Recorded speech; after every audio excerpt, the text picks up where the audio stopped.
Hello, and welcome to Space for Sleep.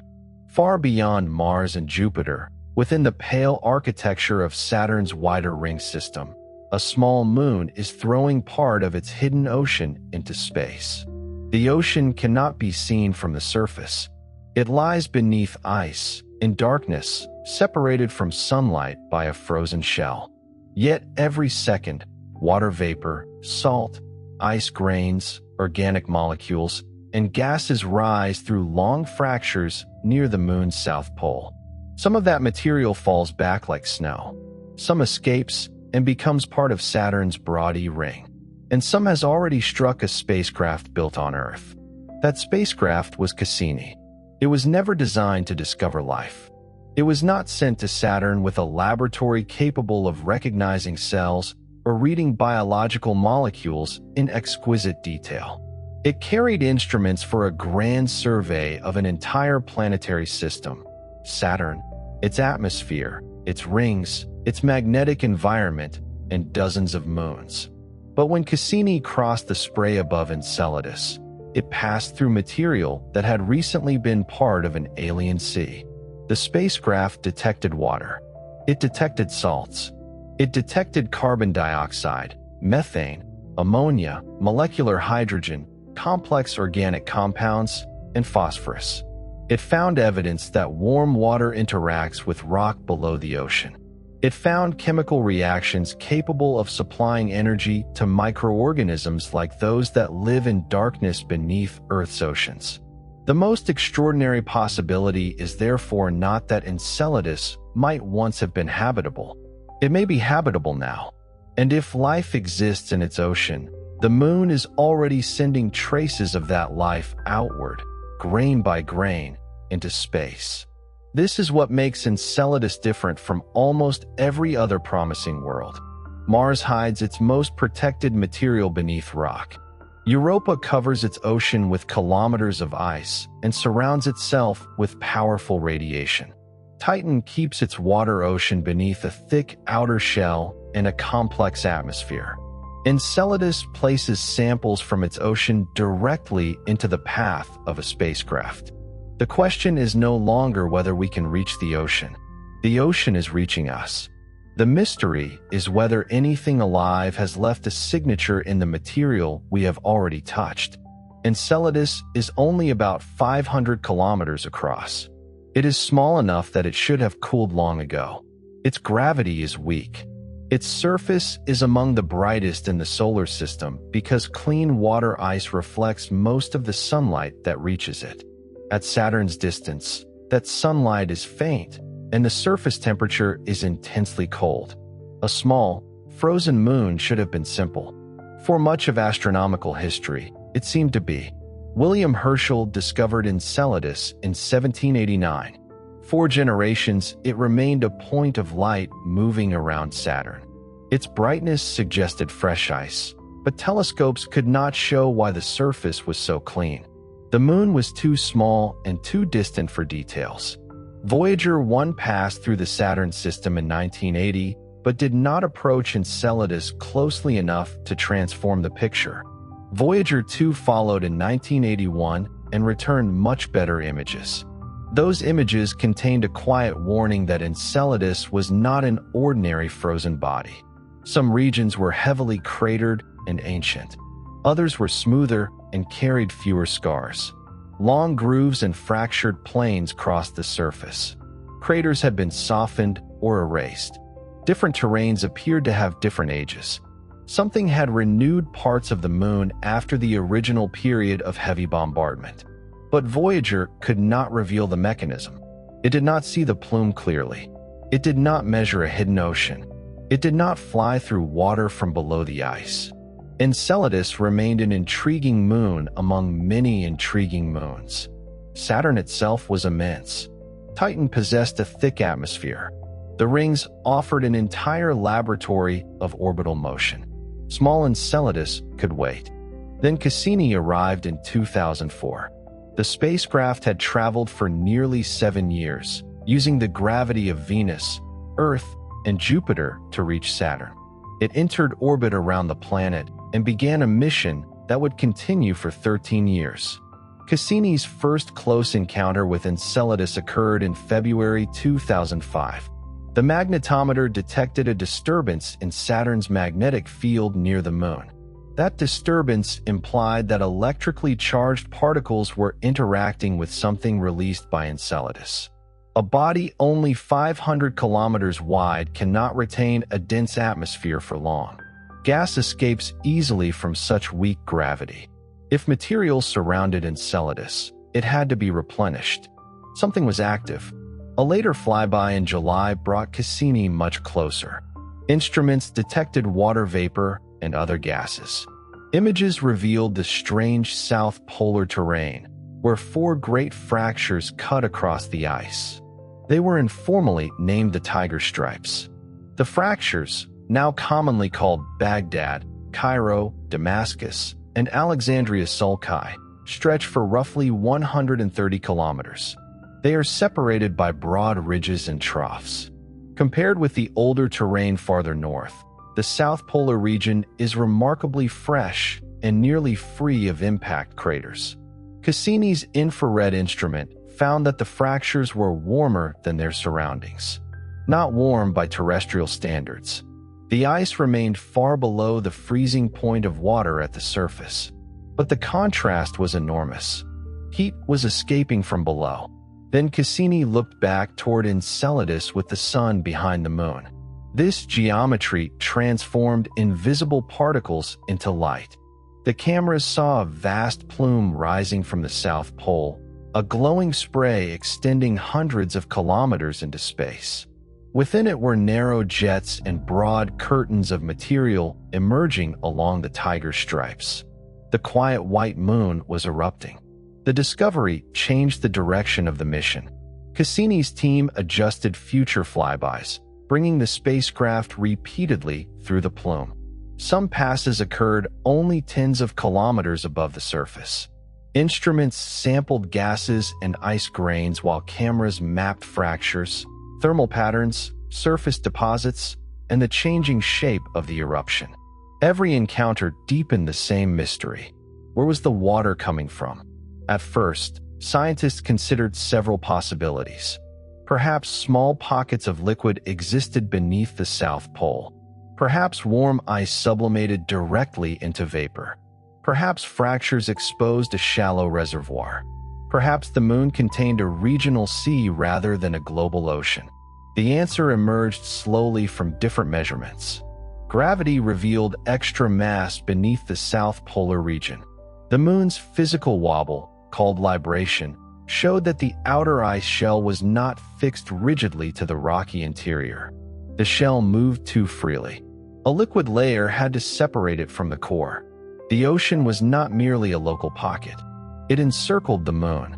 Enceladus had become an ocean world.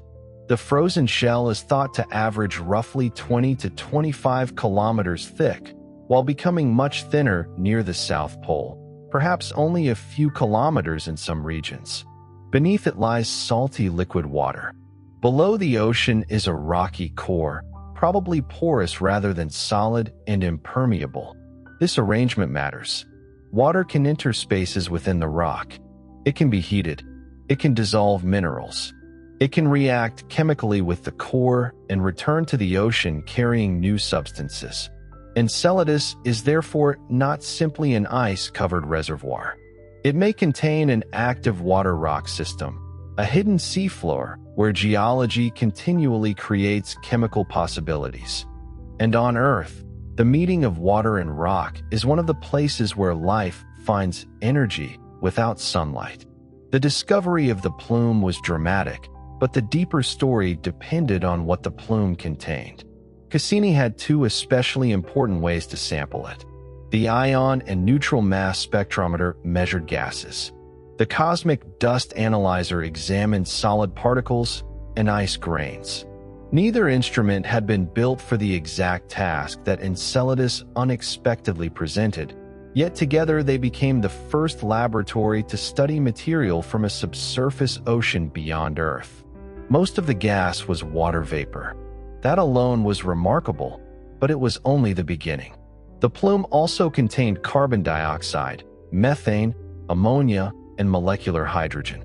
Ice grains carried sodium salts, carbonates, silica, organic compounds, and later, through continued analysis of archived data, phosphate. Each discovery answered one question and opened another. The salts showed that the water was not simply melted surface frost. It had interacted with rock for enough time to acquire dissolved minerals. The silica particles were especially revealing. They were only a few nanometers across. Experiments and models showed that grains of this size could form when hot. Mineral-rich water met cooler ocean water after circulating through rock. The required temperatures were far above the freezing conditions near the surface. Somewhere beneath the ice, water had probably been heated to at least around 90 degrees Celsius. This did not mean the entire ocean was hot. Most of it may be cold. But warm hydrothermal systems could exist where ocean water circulates through the rocky core. Then came the hydrogen. During Cassini's deepest plume crossing in October 2015, the mass spectrometer detected substantial molecular hydrogen. Hydrogen can be produced when water reacts with iron-bearing rock in a process related to serpentinization. On Earth, seawater enters cracks in ultramafic rocks. The minerals change, and hydrogen is released. That hydrogen is chemically valuable. It can react with carbon dioxide to form methane and water.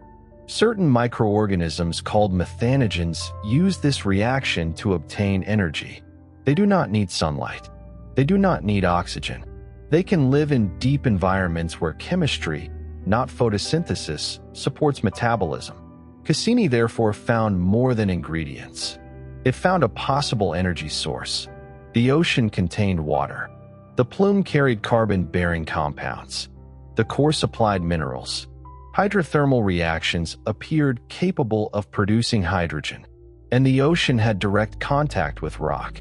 This combination placed Enceladus among the strongest known candidates for present-day habitability beyond Earth. Habitability, however, is not the same as habitation. A kitchen can contain water, fuel, carbon, nitrogen, and minerals without containing a living cell. A chemically active ocean can remain sterile. The presence of a usable reaction does not prove that anything uses it. The distinction between a world that could support life and a world that does support life is the central tension of Enceladus. Everything we have found makes the question more serious. Nothing we have found settles it. That uncertainty is not a weakness in the evidence. It is the heart of the mystery. Cassini flew through an ocean's breadth and returned enough evidence to make life plausible, but not enough to show whether life was there. The next step requires understanding what the spacecraft actually measured, how those measurements can be interpreted, and where abiotic chemistry can imitate biology.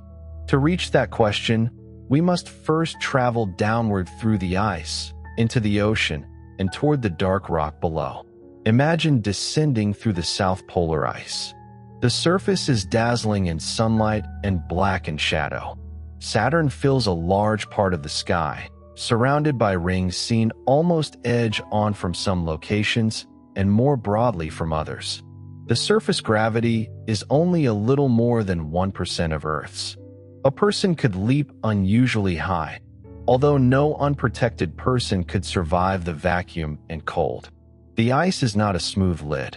It is fractured, stressed, folded, and repeatedly flexed by Saturn's gravity. Along the tiger stripes, the walls of great fissures move slightly during each orbit.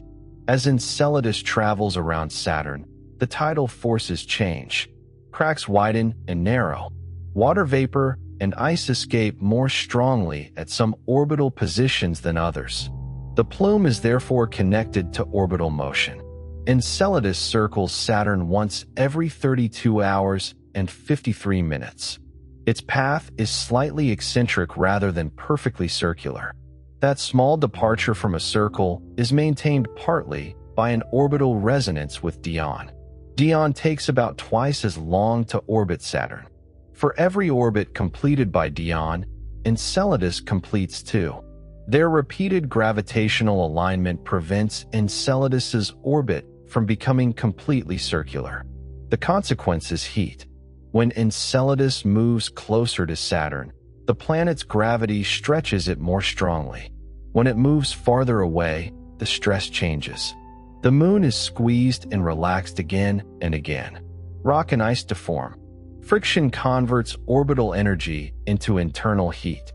The process is similar in principle to bending a piece of material repeatedly until it warms, but it occurs throughout a world and continues across geological time. Tidal heating explains why a small moon can remain active so far from the sun. Without it, Enceladus should have frozen solid long ago. Radioactive elements in the rocky core contribute some heat, but a body this small loses warmth efficiently. The continuing ocean and plume require a persistent source. Yet the heating problem is not completely solved. Models must reproduce the observed power escaping from the south polar terrain while maintaining the moon's orbital eccentricity and ocean over long periods. If too much energy is dissipated, the orbit should evolve. If too little is produced, the measured heat becomes difficult to explain. The core's porosity may help. Rather than behaving as a compact sphere of solid rock, the core may contain interconnected spaces filled with water. Tidal deformation could move water through those spaces and generate friction over a large volume. Chemical reactions also alter the rock and may change its mechanical behavior. The hidden interior may resemble a wet, deformable stone sponge more than a simple solid ball. Above the ocean, the ice shell conducts and transports heat. Near the South Pole, warm convecting ice may rise slowly while colder ice sinks. Fractures provide efficient routes upward. Water entering a crack experiences falling pressure as it rises. Some of it boils. Some freezes onto the walls. Some forms droplets and ice grains. The exact plumbing of the plume remains under investigation. The fissures may connect directly to the ocean through narrow slots. They may contain water columns whose upper surfaces rise and fall. Gas bubbles may collect organic molecules and carry them upward. Shearing walls may generate additional heat and keep pathways open. The eruption can appear as many individual jets, but some apparent jets may be optical projections of broad curtains emerging along the fractures. The distinction matters for understanding the vents. A few narrow nozzles would imply one kind of subsurface structure. Long continuous curtains would imply another. Cassini's images support a plume composed of both distributed emission and brighter localized sources. Either way, the material begins in or communicates with the ocean. The ocean itself is difficult to picture because no light reaches it. At the surface, sunlight is already about 1% as intense as at Earth. Beneath even a thin layer of ice, it disappears entirely. There is no sunrise below. There are no photosynthetic plants. If life exists, its energy must come from chemistry or perhaps from gradients created by radiation products transported downward, though the latter route is uncertain. The ocean pressure increases with depth, but is moderated by Enceladus's weak gravity. A water column tens of kilometers deep does not create the same pressure as an equally deep ocean on Earth. The seafloor may be irregular, porous, and geologically active. Warm fluids could emerge from scattered regions rather than from one dramatic field of towering vents. On Earth, hydrothermal systems come in several forms. Black smokers discharge hot, acidic, metal-rich fluids that can exceed 300 degrees Celsius. White smokers and alkaline vents are cooler and can produce hydrogen through water-rock reactions. The chemistry inferred for Enceladus is often compared with alkaline hydrothermal systems, especially places such as the Lost City field in the Atlantic Ocean. Lost City is not driven directly by magma. It is powered largely by serpentinization. Seawater reacts with mantle rock, releasing hydrogen and producing alkaline fluids. Tall carbonate structures rise from the seafloor. Microorganisms live there by exploiting chemical disequilibria. Enceladus may not possess identical vents. The composition of its core, pressure, temperature, ocean alkalinity, and fluid circulation differ. The comparison is useful because it demonstrates a principle. Rock and water can create a long-lived source of chemical energy without sunlight and without active volcanism in the familiar terrestrial sense. The molecular hydrogen detected by Cassini suggests that the core has not become completely oxidized. If all reactive iron had already been altered, hydrogen production would diminish. Continued hydrogen implies either fresh rock remains available or water is reaching new surfaces through fractures and circulation. This raises a question about time. How long has the ocean existed? A long-lived ocean gives prebiotic chemistry and possible evolution more opportunity. A young ocean may still be habitable, but may not have persisted long enough for life to originate. Enceladus's surface records multiple episodes of activity. Some terrains are ancient, while others have been renewed. The South Polar region is young in geological appearance, but that does not reveal whether the global ocean is equally young. The orbital resonance with Dione may have changed. Tidal heating can vary over time. The ice shell may thicken and thin. The ocean could experience cycles of partial freezing and renewed melting. One possibility is a relatively stable ocean lasting billions of years. Another is an episodic ocean that becomes more active during periods of stronger tidal heating. Even if liquid water froze in some regions, brines could persist because salts and ammonia lower the freezing point.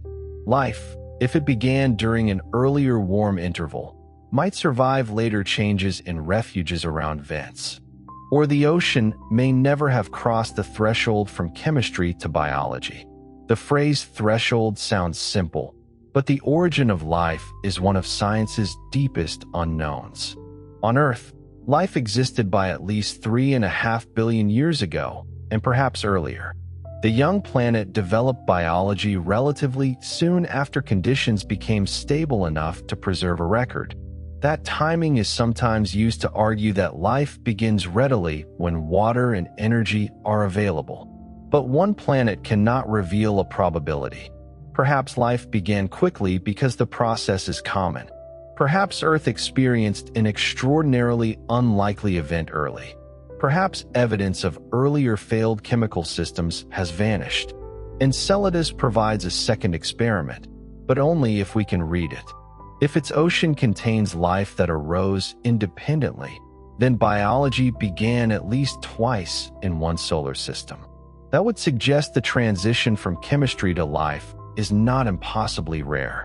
If Enceladus is sterile despite long-lived favorable conditions, the absence would also teach us something.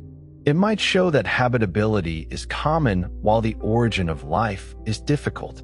The Moon could therefore answer a question much larger than itself. The answer depends on distinguishing biological chemistry from the chemistry of rock and water. Methane illustrates the problem. Methanogens on Earth combine hydrogen with carbon dioxide and release methane. The reaction can be written simply, but inside a cell it depends on enzymes, membranes, coenzymes, and a network of controlled steps. Abiotic processes can also produce methane. Carbon dioxide or carbon monoxide can react with hydrogen on mineral surfaces. Methane may have been trapped in the Moon's original building materials. Organic compounds delivered during formation can break down under heat. A detection of methane is therefore ambiguous. Scientists compare the observed amount with models of hydrothermal production, primordial storage, clathrate release, and biological metabolism. Some studies have found that known abiotic processes struggle to reproduce the plume's methane abundance under certain assumptions. Biological methanogenesis can fit the data, but the conclusion depends on uncertain interior conditions and unknown chemical pathways. An unexplained excess is not evidence of organisms by itself. Nature often finds reactions that laboratory models have not included. The strongest case for life would require several independent signatures pointing in the same direction. One might involve isotopes.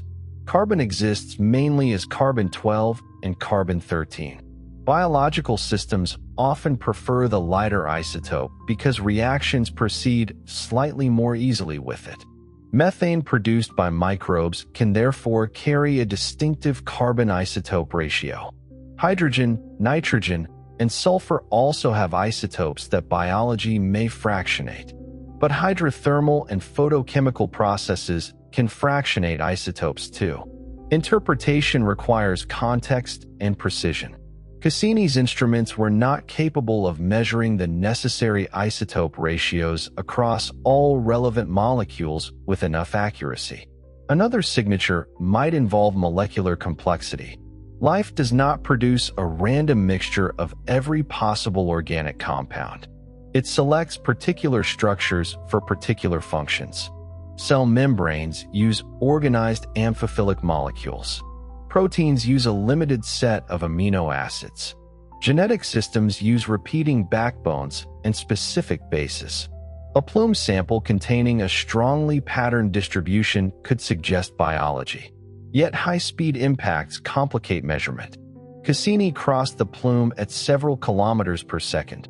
Ice grains struck the detector and shattered. Large molecules broke into fragments.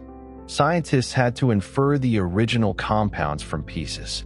A future mission could travel more slowly relative to Enceladus, collect more material gently, and use instruments designed to separate complex molecules. Chirality provides another possible clue. Many molecules come in mirror image forms, like left and right hands. Abiotic chemistry often produces approximately equal amounts of both forms. Life on Earth uses strong preferences. Proteins are built almost entirely from left-handed amino acids, while biological sugars have the opposite handedness. A significant chiral excess in an Enceladus sample could be powerful evidence. But non-biological processes can sometimes create modest asymmetries. Contamination from Earth must be excluded. Multiple measurements would be necessary. The search for life therefore resembles a legal case rather than a single test. No one molecule should be treated as a verdict. Water is not life. Methane is not life. An amino acid is not life. Even a cell-like shape can be produced by minerals or droplets. A convincing result would combine chemistry, isotopes, molecular patterns, structures, and environmental context. Enceladus offers the sample. The challenge is building a laboratory capable of asking the right questions without carrying a false answer from Earth. Contamination is not a minor concern in a life detection mission. Every spacecraft built on Earth begins inside a biosphere. Clean rooms reduce dust and microorganisms, but they are not sterile in the absolute sense. Organic molecules exist in lubricants, plastics, adhesives, solvents, human skin, and the air. If an instrument detects amino acids, lipids, or fragments resembling biological material, scientists must know whether they came from Enceladus or from the spacecraft. Planetary protection therefore works in two directions. Forward contamination is the accidental transport of Earth life to another world. Back contamination is the possibility of bringing extraterrestrial material into Earth's environment. A plume flyby does not need to land in the ocean to create concern. A spacecraft can carry microbes that might survive dormant in protected locations. If it later crashes into Enceladus, some material could reach regions where liquid water exists, although survival through impact and ice remains uncertain. Cassini's mission ended partly because of this risk. By 2017, the spacecraft's fuel was running low. Without control, it could eventually have collided with Enceladus or Titan. Both worlds possess environments of astrobiological interest. Mission planners deliberately sent Cassini into Saturn's atmosphere. On September 15th, the spacecraft entered the planet and burned apart, protecting the moons from an uncontrolled future impact. The final plunge was both an ending and an admission. Cassini had discovered places important enough to preserve. A future Enceladus mission would require even stricter cleanliness because its central purpose would be to search for life. Instruments might detect tiny quantities of compounds. A few terrestrial molecules in the wrong place could confuse interpretation. Engineers would catalog materials used in the spacecraft, measure background contamination, sterilize components where possible, and include blank samples and internal controls. Scientists would also need to distinguish Earth-like life from truly independent life. Suppose a mission detected the same amino acids used by organisms on Earth, with the same hand deadness. That could mean life follows universal chemical advantages. It could mean material exchanged naturally between worlds. Or it could mean contamination. Meteorites travel between planets. Large impacts can eject rocks from Mars and Earth into space. Some reach other worlds. Transfer to Enceladus is far more difficult than transfer between neighboring terrestrial planets, but not necessarily impossible across billions of years. Could life from Earth have reached Enceladus? The journey would expose material to vacuum, radiation, and long travel times. Arrival in the Saturn system would require a rare trajectory. Penetrating the ice into the ocean would be another major barrier. The probability is probably low, but the possibility matters when interpreting familiar biochemistry. An independent origin might reveal differences. Enceladus life could use alternative amino acids, different membrane molecules, or another genetic system. It might still rely on carbon and water because those substances possess exceptional chemical versatility. It might use the same broad principles while differing in details. The greatest discovery would not simply be a microbe. It would be a second example of biology. With only Earth, scientists cannot tell which features are universal and which are historical accidents. All known organisms share common ancestry. Bacteria, whales, trees, fungi, and humans use related genetic machinery because they descend from earlier life. An Enceladus organism could reveal what life invents twice. Does it use membranes? Does it store information in a repeating polymer? Does it exploit proton gradients? Does it use a small alphabet of molecular building blocks? Does evolution naturally converge on similar solutions? Or can life be organized in a completely unfamiliar way? Even a sterile ocean would be valuable. A world containing water, organics, minerals, and energy, but no life would provide a natural laboratory of prebiotic chemistry. On Earth, biology has altered almost every accessible environment. It consumes molecules, changes isotope ratios, builds structures, and erases earlier chemical stages. A lifeless Enceladus could preserve chemistry that Earth lost billions of years ago. It might show how far organic systems can develop before crossing into heredity and evolution.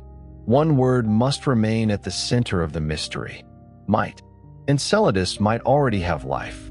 The evidence does not justify saying probably, certainly, or almost certainly.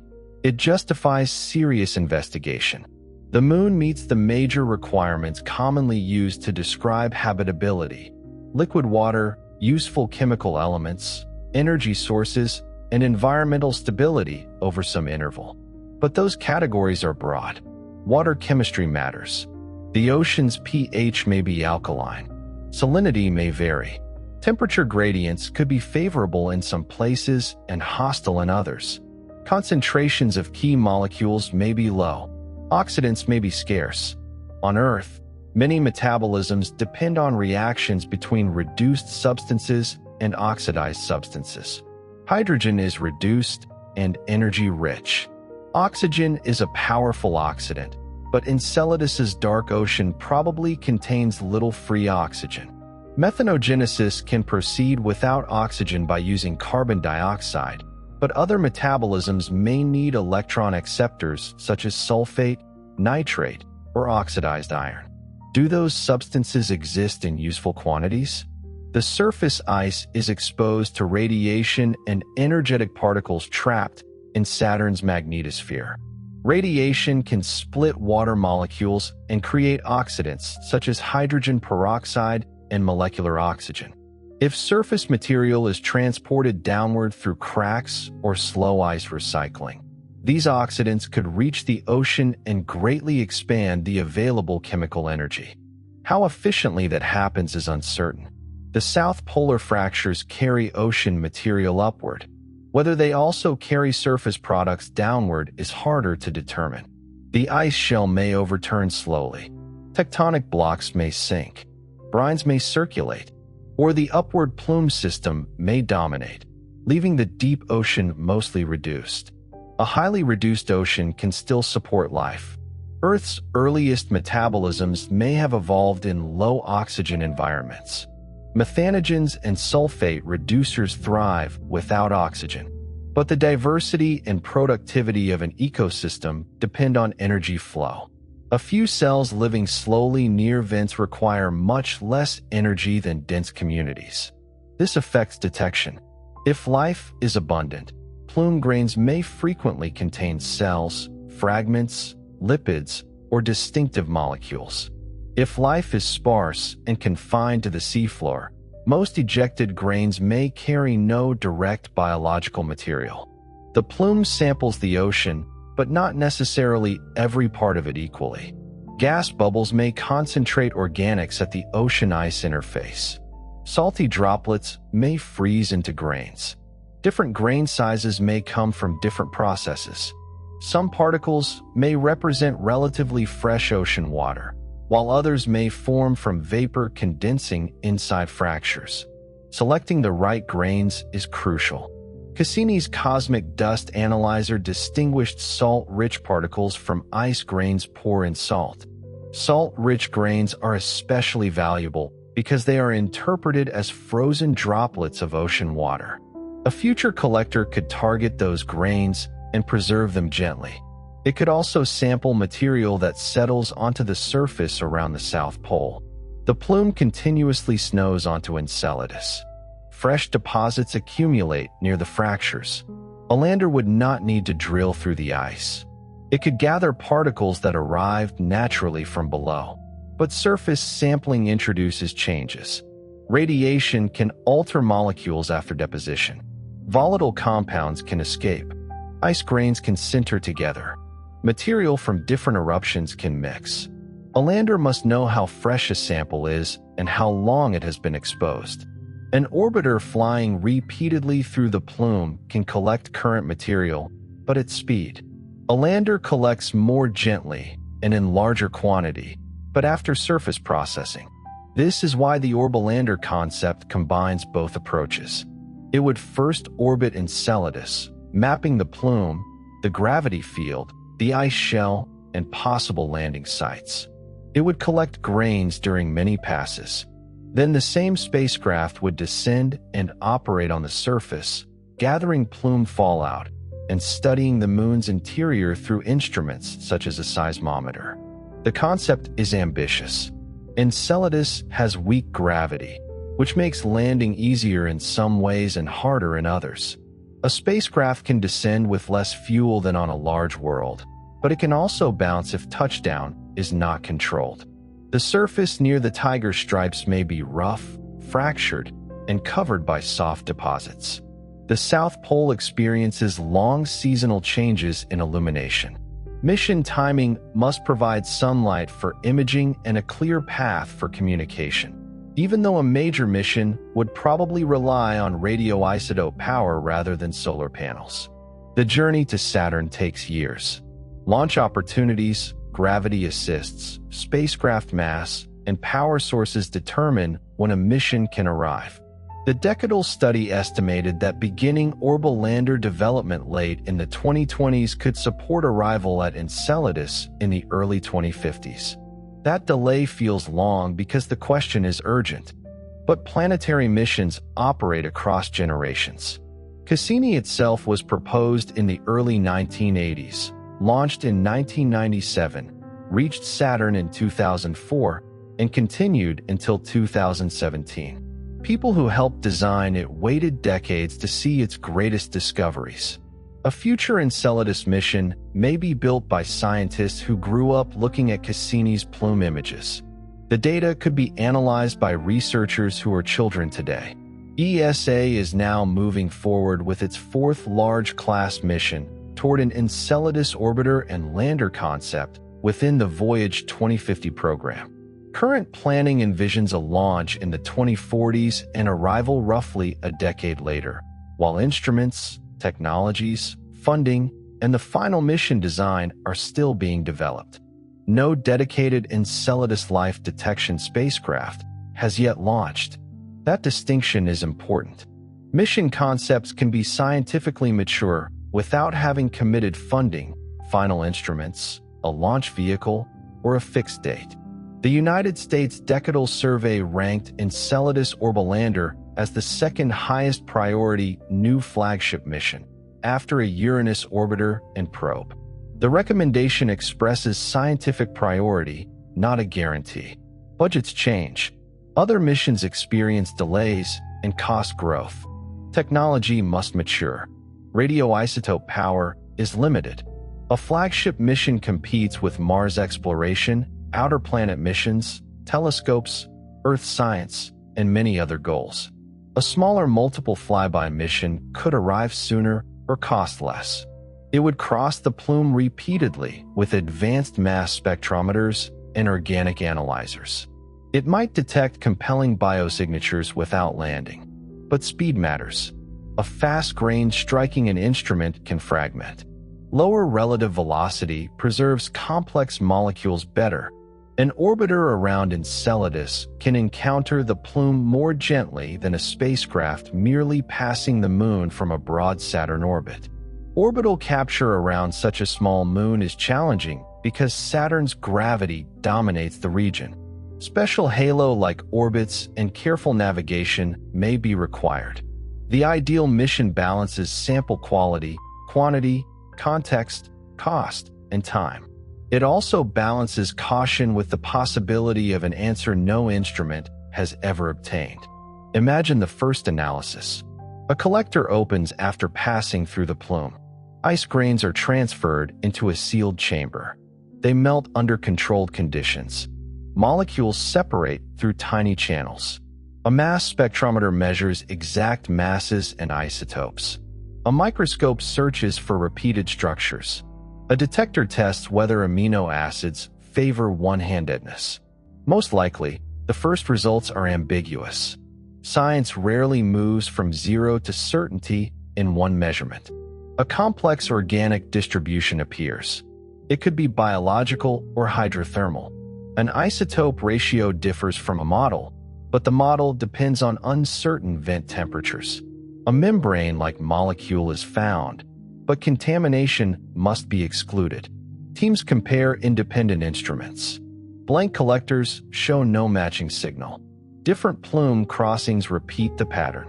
The evidence either strengthens or fades. The search may culminate not in an image of a swimming organism, but in a statistical, chemical argument assembled from many lines. Or one grain may contain something unmistakable. A cell-like compartment with organized internal chemistry. A repeating informational polymer. A population of molecules far from chemical equilibrium in a pattern no known abiotic process produces. No scientist can promise such a result. But Enceladus gives us a realistic place to look. The plume is a natural sample return system operating without our help. Every orbit, the tiger stripes open and close. Every hour, particles leave the ocean. The experiment is already running. We have not yet placed the right detector in its path. The word geyser is useful, but it can also mislead. On Earth, geysers such as Old Faithful are driven by groundwater heated above hot rock. Pressure builds. Water flashes into steam and erupts intermittently through a vent. Enceladus's plume is different. The south polar fractures remain active over long periods. The material includes vapor and ice grains, and the eruption is controlled by vacuum. tidal stress, boiling, freezing, gas bubbles, and the geometry of deep cracks. The vents may not behave like narrow terrestrial pipes. They may be long fissures with water and vapor moving through changing slots. Calling them geysers creates an immediate picture, but the true system may be more like a global ocean breathing through four immense wounds in its ice. Cassini observed variation in plume brightness. The output changes with Enceladus's orbital position, generally becoming stronger when the Moon is farther from Saturn and the fractures are pulled more open. There are delays and complexities. Thermal emission and particle output do not always peak at exactly the same time. The ice shell has elasticity and friction. Water takes time to move. Different parts of the tiger stripes may respond differently. These details reveal the mechanics of the hidden plumbing. They also affect sampling. A mission arriving at the wrong orbital phase may collect fewer particles. A mission that understands the cycles can choose the richest passages. Some of the plume's material escapes Enceladus permanently because the Moon's gravity is weak. Saturn's gravity then captures much of it into orbit. This creates the E-ring. Unlike Saturn's bright main rings, the E-ring is broad, faint, and diffuse. It stretches across the orbits of several moons. Enceladus sits near its densest region and continually supplies new particles. The E-ring provided a clue even before the plume was discovered. Something had to replenish its short-lived ice grains. Micrometeoroids and radiation gradually remove or alter them. Enceladus's extraordinary brightness and the ring's location hinted at a connection. Cassini showed that the Moon paints itself and its surroundings with ocean ice. Particles fall back across the surface, covering old terrain with fresh frost. Others strike neighboring moons or remain in Saturn orbit. Material from a hidden sea becomes part of a planetary ring visible across the solar system. This means Enceladus has been losing mass. The current plume output is often estimated at hundreds of kilograms per second, though it varies and remains uncertain. At that rate, the ocean would not disappear quickly on human timescales, but geological extrapolation becomes complicated. Has the plume always been this strong? If it continued unchanged for billions of years, a large amount of water would be lost. The eruption may be episodic. The current south polar activity could represent one phase in a longer cycle. The tiger stripes themselves may migrate or evolve. Heat and tidal stress can focus activity in one hemisphere. Ice shell thickness influences where fractures penetrate. Once a vent opens, escaping heat keeps the region warm, creating a feedback that sustains the pathway. Eventually, orbital or thermal changes may reduce activity. A future visitor arriving millions of years from now could find a quieter moon. We are fortunate to observe Enceladus while the ocean is exposed. The active plume also protects us from one of the hardest engineering problems in planetary science. To sample Europa's ocean directly, a mission might need to melt or drill through many kilometers of ice. Such a probe would require enormous power, reliable sterilization, communication through the ice, and autonomous navigation. Enceladus performs the drilling naturally. Still, the plume is not a perfect window. As ocean water rises, pressure falls and gases separate. Some molecules prefer the gas phase. Others remain in salty droplets. Freezing can concentrate or exclude compounds. Contact with ice walls can alter chemistry. Radiation affects particles after ejection. The plume is a process sample. Scientists need models connecting what the instrument sees to what exists in the ocean. Suppose a plume contains little of one molecule. That could mean the ocean lacks it. It could also mean the molecule does not enter vapor efficiently, remains in larger grains that the instrument misses, reacts during freezing, or breaks apart on impact. The absence of evidence in the plume is not always evidence of absence in the ocean. Conversely, A molecule enriched at bubble surfaces may appear abundant in the plume even if it is rare in bulk water. This enrichment could be useful. On Earth, organic compounds often accumulate at interfaces, bubbles, droplets, mineral surfaces, and membranes. Rising bubbles in Enceladus's ocean may collect hydrophobic organics, carry them to the base of the ice, and release them when they burst. Cassini's detection of complex organic rich grains supports this kind of process. The plume may naturally concentrate the very molecules we want to find. The complex organics announced in 2018 were detected as high-mass fragments associated with ice grains. Some exceeded 200 atomic mass units. The original molecules may have contained hundreds of atoms. They were not identified as specific polycyclic aromatic compounds with certainty. The data showed large, carbon-rich structures, possibly with aromatic and aliphatic components. This distinction matters because popular descriptions can outrun the measurement. Cassini saw fragments and patterns consistent with complex macromolecular organics. It did not produce a complete catalog of named compounds. The organics could have several origins.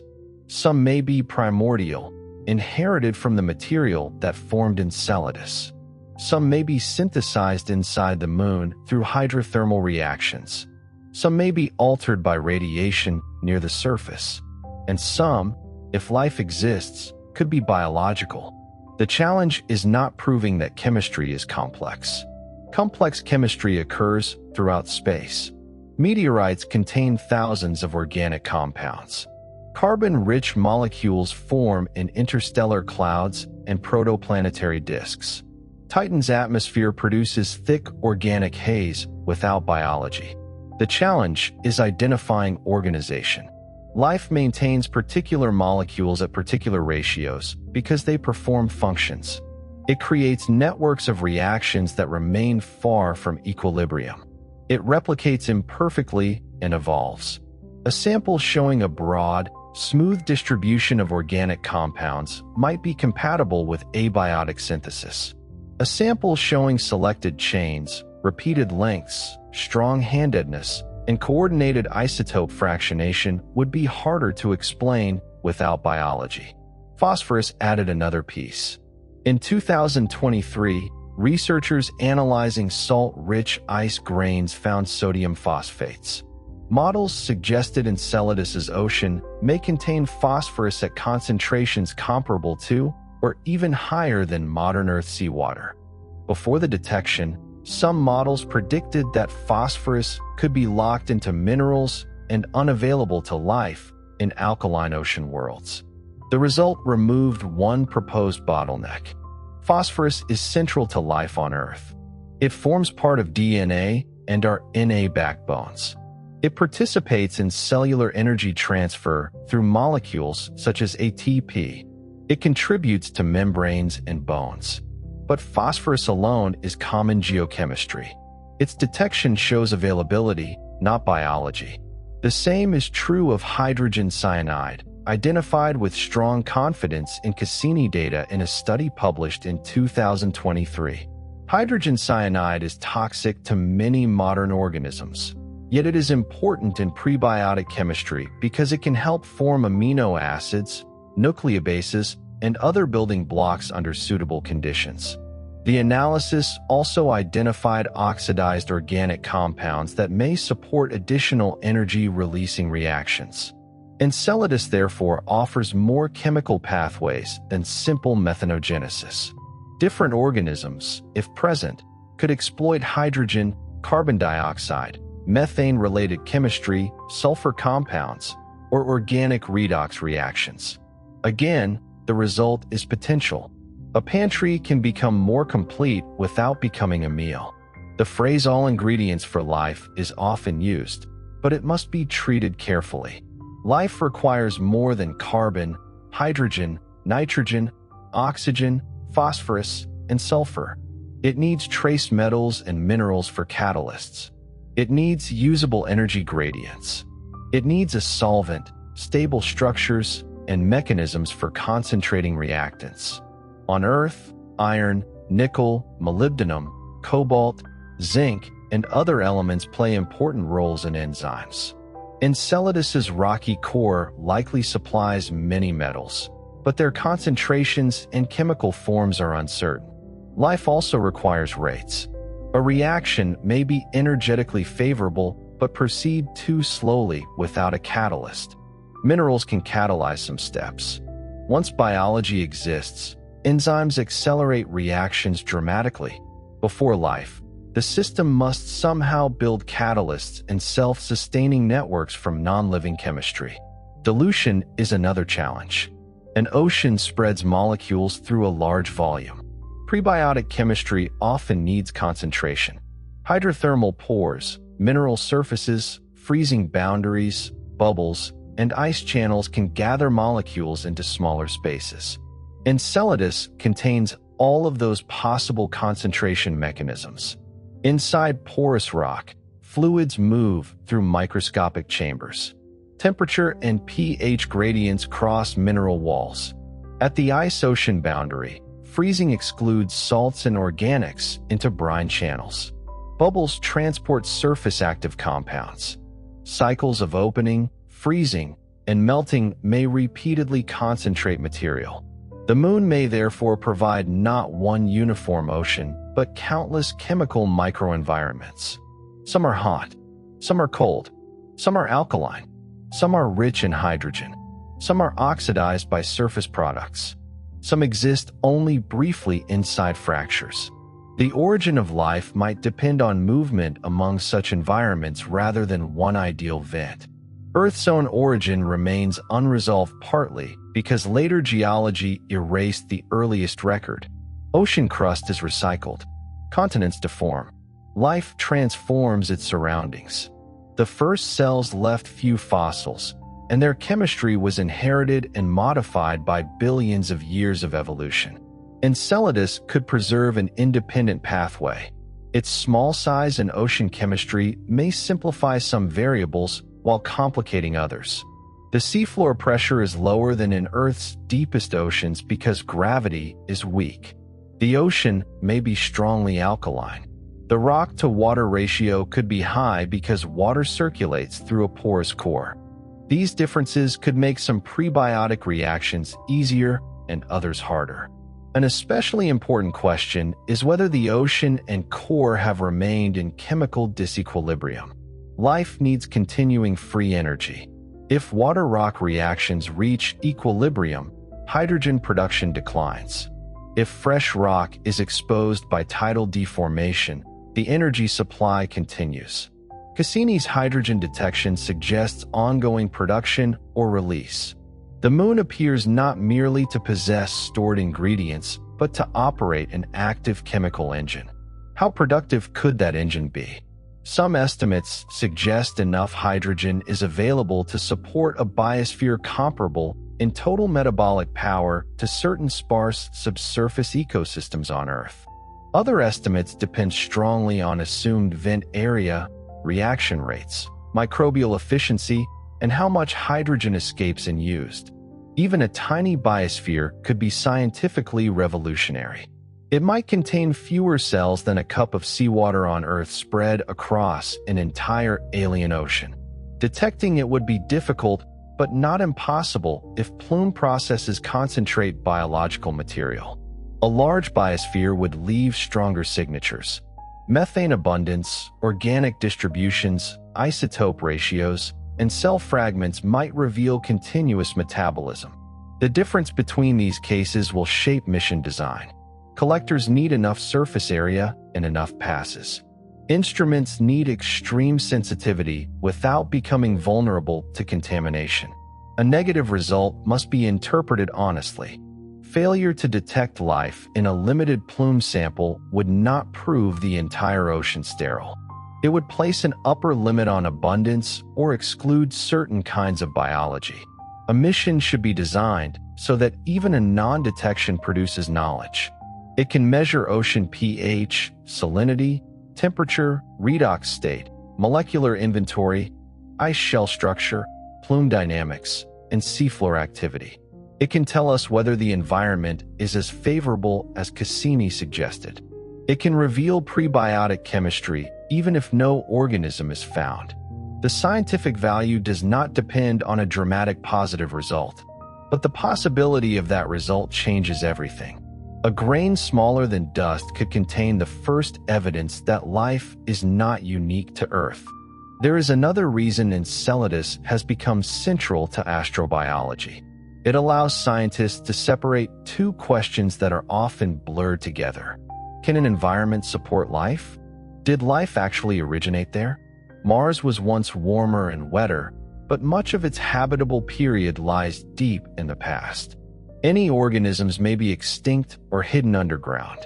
Surface radiation has damaged exposed organics for billions of years.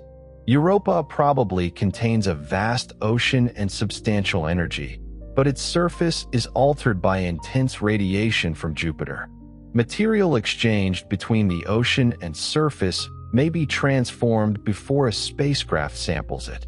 Titan contains abundant organics and several possible habitats, yet its surface liquids are methane and ethane, while the water ocean lies far below.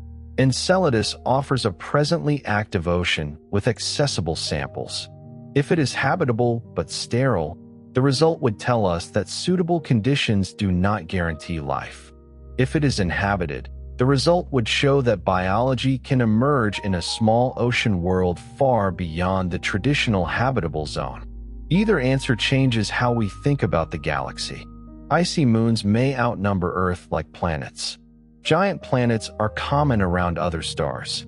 Many probably possess moons. Tidal heating can maintain liquid water far from stellar warmth.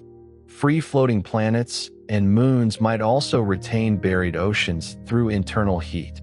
If life can begin in Enceladus-like environments, then habitable real estate may exist throughout planetary systems, including places never warmed enough for surface oceans. This would expand the search from a narrow ring around each star to a much larger population of hidden seas. But there is a complication.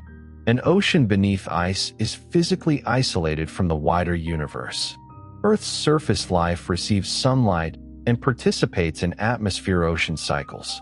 Meteorites, ultraviolet light, lightning, evaporation, and wet-dry cycles may all have contributed to prebiotic chemistry. Enceladus's ocean lacks many of those processes. Could life begin without them? Some origin theories favor hydrothermal vents, where mineral gradients and porous structures could drive chemistry. Enceladus is well suited to those ideas. Other theories favor shallow ponds, volcanic fields, drying shorelines, or ultraviolet chemistry at the surface. Enceladus may lack those environments or connect to them only weakly. If Earth required repeated drying and wetting to build long polymers, a global subsurface ocean might be less favorable. Water supports life, but it can also break molecular bonds. Polymerization in a vast ocean is not automatically easy. Ice may help. When water freezes, pure ice crystals exclude salts and many organic molecules. The remaining liquid becomes concentrated in narrow brine channels. These channels can bring molecules together and protect them from dilution. Temperature cycling can drive reactions. Ice surfaces can organize compounds. Near the base of the shell, where ocean water freezes and melts, chemistry may experience repeated concentration. The fractures create another set of cycles. Water rises, pressure falls, vapor forms, ice freezes, salts become concentrated, material moves downward or is ejected. Some molecules may assemble during transport rather than at the seafloor. Enceladus, therefore, contains both hydrothermal and icy prebiotic laboratories. The Moon may have additional internal complexity. The rocky core could be chemically layered. Hydrothermal circulation may vary by latitude. The ocean may contain currents driven by heating, rotation, salinity, and freezing. Models suggest circulation could transport heat from the equator toward the poles or create regional mixing. The ocean's rotation is slow compared with Earth's, and the geometry is spherical around a tiny core. Nutrients released at the seafloor must reach the ice shell vents to appear in the plume. Their presence demonstrates at least some global transport. How long does that journey take? It might take years, centuries, or longer depending on currents and mixing. A molecule detected in a plume grain may record a process that occurred far from the South Pole long before ejection. Cells, if they exist near vents, would need to survive transport through cold ocean water and rising fractures to reach the plume. Some might be destroyed by pressure changes, freezing, or acceleration. Their molecular fragments could still survive. Others might live at the ocean ice boundary, closer to the plume source. Earth's oceans contain microbial life not only near hydrothermal vents, but throughout the water column, in sea ice, and within sediments. Enceladus could possess multiple ecological zones. The warmest zones near vents might support faster metabolism. The cold bulk ocean could host slow-growing cells. Brine channels in the ice could provide concentrated chemical niches. Organic films at the ocean surface beneath the ice might collect nutrients. Or only a thin region of the core may be active, leaving most of the ocean nearly empty. Without measurements, every ecosystem remains speculative. A careful scientific interpretation must resist filling darkness with familiar creatures. There is no evidence for fish, plants, or complex animals. If life exists, microbial forms are by far the most plausible. The available energy may be limited. The ocean lacks sunlight. Complex multicellular ecosystems require sustained energy and evolutionary time, though they cannot be ruled out by imagination alone. The realistic target is chemistry produced by microscopic life. Even the word cell may be too narrow. Early or alien life could exist as networks attached to mineral surfaces, compartments unlike modern membranes, or replicating polymers inside pores. A mission designed only to recognize Earth-like cells might miss unfamiliar biology. This is why multiple independent detection methods are essential. A microscope can search for structures. A mass spectrometer can identify molecules and isotopes. A chromatograph or electrophoresis system can separate amino acids. A nanopore-like sensor could search for long-charged polymers. An electrochemical array can measure redox conditions and metabolic disequilibria. No instrument knows life in the abstract. Each recognizes particular consequences of organization. The mission must also know the geology. Suppose unusual organics are detected during one plume crossing. Where did that material emerge? Was the corresponding vent warmer? Did it contain more salt? Was the grain associated with a particular fissure? Context can distinguish a local hydrothermal source from widespread ocean chemistry. High-resolution imaging can map active vents. Thermal measurements can follow heat flow. Gravity and libration measurements can refine ocean depth and core structure. Radar sounding might reveal ice thickness and internal layers. A seismometer on the surface could listen to tidal cracking, plume activity, and waves traveling through ice and water. Seismic signals could locate the ocean, measure shell thickness, and perhaps reveal active hydrothermal regions. On Earth, scientists infer hidden layers from earthquakes. On Enceladus, tidal fractures and impacts provide natural sources. The moon is small enough that waves could cross it repeatedly. A lander might hear the entire world flex. The sound would not travel through the vacuum outside, but vibrations would move through ice and rock. Instruments could translate them into data. Each orbit around Saturn would create a rhythm. Cracks open. The plume strengthens. Ice shifts. The core deforms. The ocean responds. The moon's geology is driven by a repeating gravitational beat. This rhythm may also influence any biology. On Earth, organisms respond to day-night cycles, tides, seasons, and chemical pulses. Enceladus life could experience tidal changes in vent flow, temperature, and nutrient supply every 33 hours. Evolution might adapt to that cycle. There is no sunlight clock in the ocean, but gravity provides one. At the surface, Saturn dominates the sky.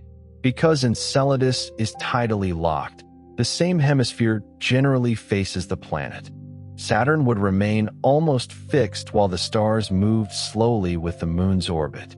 The rings would form a thin, luminous line, depending on location and season. No human eyes have seen this landscape directly. Cassini's cameras returned monochrome and color images from orbit, revealing ridges, grooves, craters, and the blue-white tiger stripes. The South Pole appears sculpted rather than eroded. There is no atmosphere to soften edges with wind or rain. Fresh plume snow smooths some surfaces. Micrometeoroids darken ice slowly, but new deposits restore brightness. The moon's albedo is so high that it reflects most incoming sunlight. This keeps the surface colder than it would otherwise be. The warmth is hidden below. Enceladus reverses a familiar planetary pattern. Earth is warmed from above by the sun and from below by a smaller internal contribution. Enceladus is frozen from above and sustained mainly by heat generated within. The habitable region is not the surface-facing space. It is the boundary where ocean meets rock. This interior habitability may persist even if the surface environment changes. Saturn itself evolves slowly. The moon's orbit can migrate. Resonances can shift. The tidal heat budget may rise and fall. Long-term orbital models produce different histories. Some suggest Enceladus and Dione entered their present resonance relatively recently. Others allow older configurations. Saturn's internal tidal response, measured through moon migration, affects the calculations. Cassini data indicate that some Saturnian moons may be moving outward faster than simple models once predicted. If Enceladus's resonance is young, strong activity could be recent. A recent ocean does not eliminate life, but it changes expectations. How quickly can life begin? On Earth, the answer is uncertain because the earliest record is incomplete. If biology appeared within a few 100 million years, that may be enough for Enceladus. If the origin required a rare chain of events over longer periods, a young ocean may remain sterile. The plume itself could help date activity. Surface crater counts estimate terrain ages, though resurfacing complicates them. Ice layers might record changes in eruption. The E-ring's particle population provides information about current supply, but not the full past. A lander could analyze stratigraphy in deposited plume snow. Different layers might preserve changes in ocean chemistry. If activity varies over thousands or millions of years, the surface near the vents may contain a frozen archive. The newest material lies on top. Older particles are buried below. Drilling even a short distance could reveal a history of the ocean without approaching the ocean itself. That archive may contain periods when hydrothermal activity was stronger, when salts changed, or when organics became more complex. If biology began at some point, its signature might appear suddenly in the layers. This is a compelling possibility, but interpreting surface deposits would be difficult. Gardening by micrometeoroid impacts mixes layers. Tectonic motion disturbs them. Thermal changes alter ice. A mission must choose between fresh simplicity and historical depth. Fresh plume grains offer the cleanest present-day sample. Deposited layers offer time. The ideal exploration program may require more than one mission. A first flyby mission could identify strong biosignatures and map plume chemistry. An orbiter could characterize global context. A lander could collect gently and listen to the interior.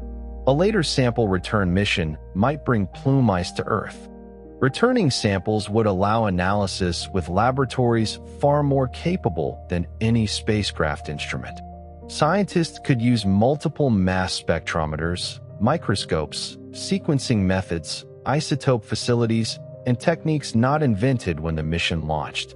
But sample return from Saturn is difficult. A spacecraft must collect enough material, preserve volatile compounds, escape Saturn's gravity, travel for years, and deliver a sealed capsule safely to Earth. Planetary protection requirements would be unprecedented if the sample came from a potentially inhabited ocean. Containment would need to be demonstrated before return. Some scientists prefer in situ life detection to avoid back contamination concerns. Others argue that only Earth laboratories can provide decisive evidence. The debate will grow if earlier missions find suggestive results. For now, the ocean is sending samples outward, but none are traveling home. Cassini's data remain our only direct measurements. They continue producing discoveries years after the spacecraft was destroyed. Old observations can become new science because analytical methods improve. Researchers revisit spectra, calibrations, and particle impacts. They compare laboratory experiments with archived signals. The phosphorus detection came from data recorded years earlier. The strong confirmation of hydrogen cyanide came from another reanalysis. Cassini may contain additional clues that have not yet been recognized, but there are limits no reanalysis can overcome. If the instrument did not resolve two molecules with similar masses, no algorithm can create missing resolution. If a high-speed impact destroyed a parent molecule, the original structure may remain ambiguous. If isotope precision was insufficient, the signal cannot be recovered perfectly. The archive can surprise us, but it cannot become an instrument Cassini never carried. At some point, the only path forward is to return. Returning to Enceladus means returning to a question Cassini accidentally created. Before 2005, mission planners did not know that a spacecraft could sample an ocean at Saturn merely by flying above a moon. After 2005, every close pass became an opportunity. Cassini completed more than 20 targeted encounters with Enceladus, along with additional distant observations. The geometry varied. Some flybys favored imaging. Others favored gravity measurements. Several crossed the plume. The closest approach came within about 25 kilometers of the surface. At planetary scale, that is almost touching. The spacecraft moved so quickly that events happened in minutes. Instruments were programmed long before the encounter. Commands took more than an hour to travel from Earth. There was no possibility of steering in real time after seeing something unexpected. Mission teams predicted the trajectory, oriented the spacecraft, opened instruments, and waited. Then the data returned slowly across the solar system. A magnetometer trace shifted. A mass spectrum showed peaks. A camera image revealed backlit spray. Each discovery depended on many people interpreting signals that initially looked like numbers rather than worlds. The history of Enceladus is therefore also a history of scientific inference. No instrument photographed the global ocean. Scientists inferred it from gravity and wobble. No camera descended to the seafloor. Hydrothermal activity was inferred from silica grains and hydrogen. No detector saw a living cell. Habitability was inferred from water, energy, salts, organics, and rock interaction. Inference is not guessing. Independent measurements constrained the same physical picture. When gravity, rotation, plume chemistry, surface geology, and heat flow all point toward a global ocean, the conclusion becomes strong. But every inference has a range. The ocean depth is estimated. The ice thickness varies by model and location. The core temperature is not measured directly. The vent chemistry is reconstructed from plume material. Good science keeps those boundaries visible. This matters especially when discussing life. The phrase "might already have life" is exciting because the possibility is real. It can become misleading if the word "might" disappears from attention. No biosignature has been confirmed. No metabolism has been measured.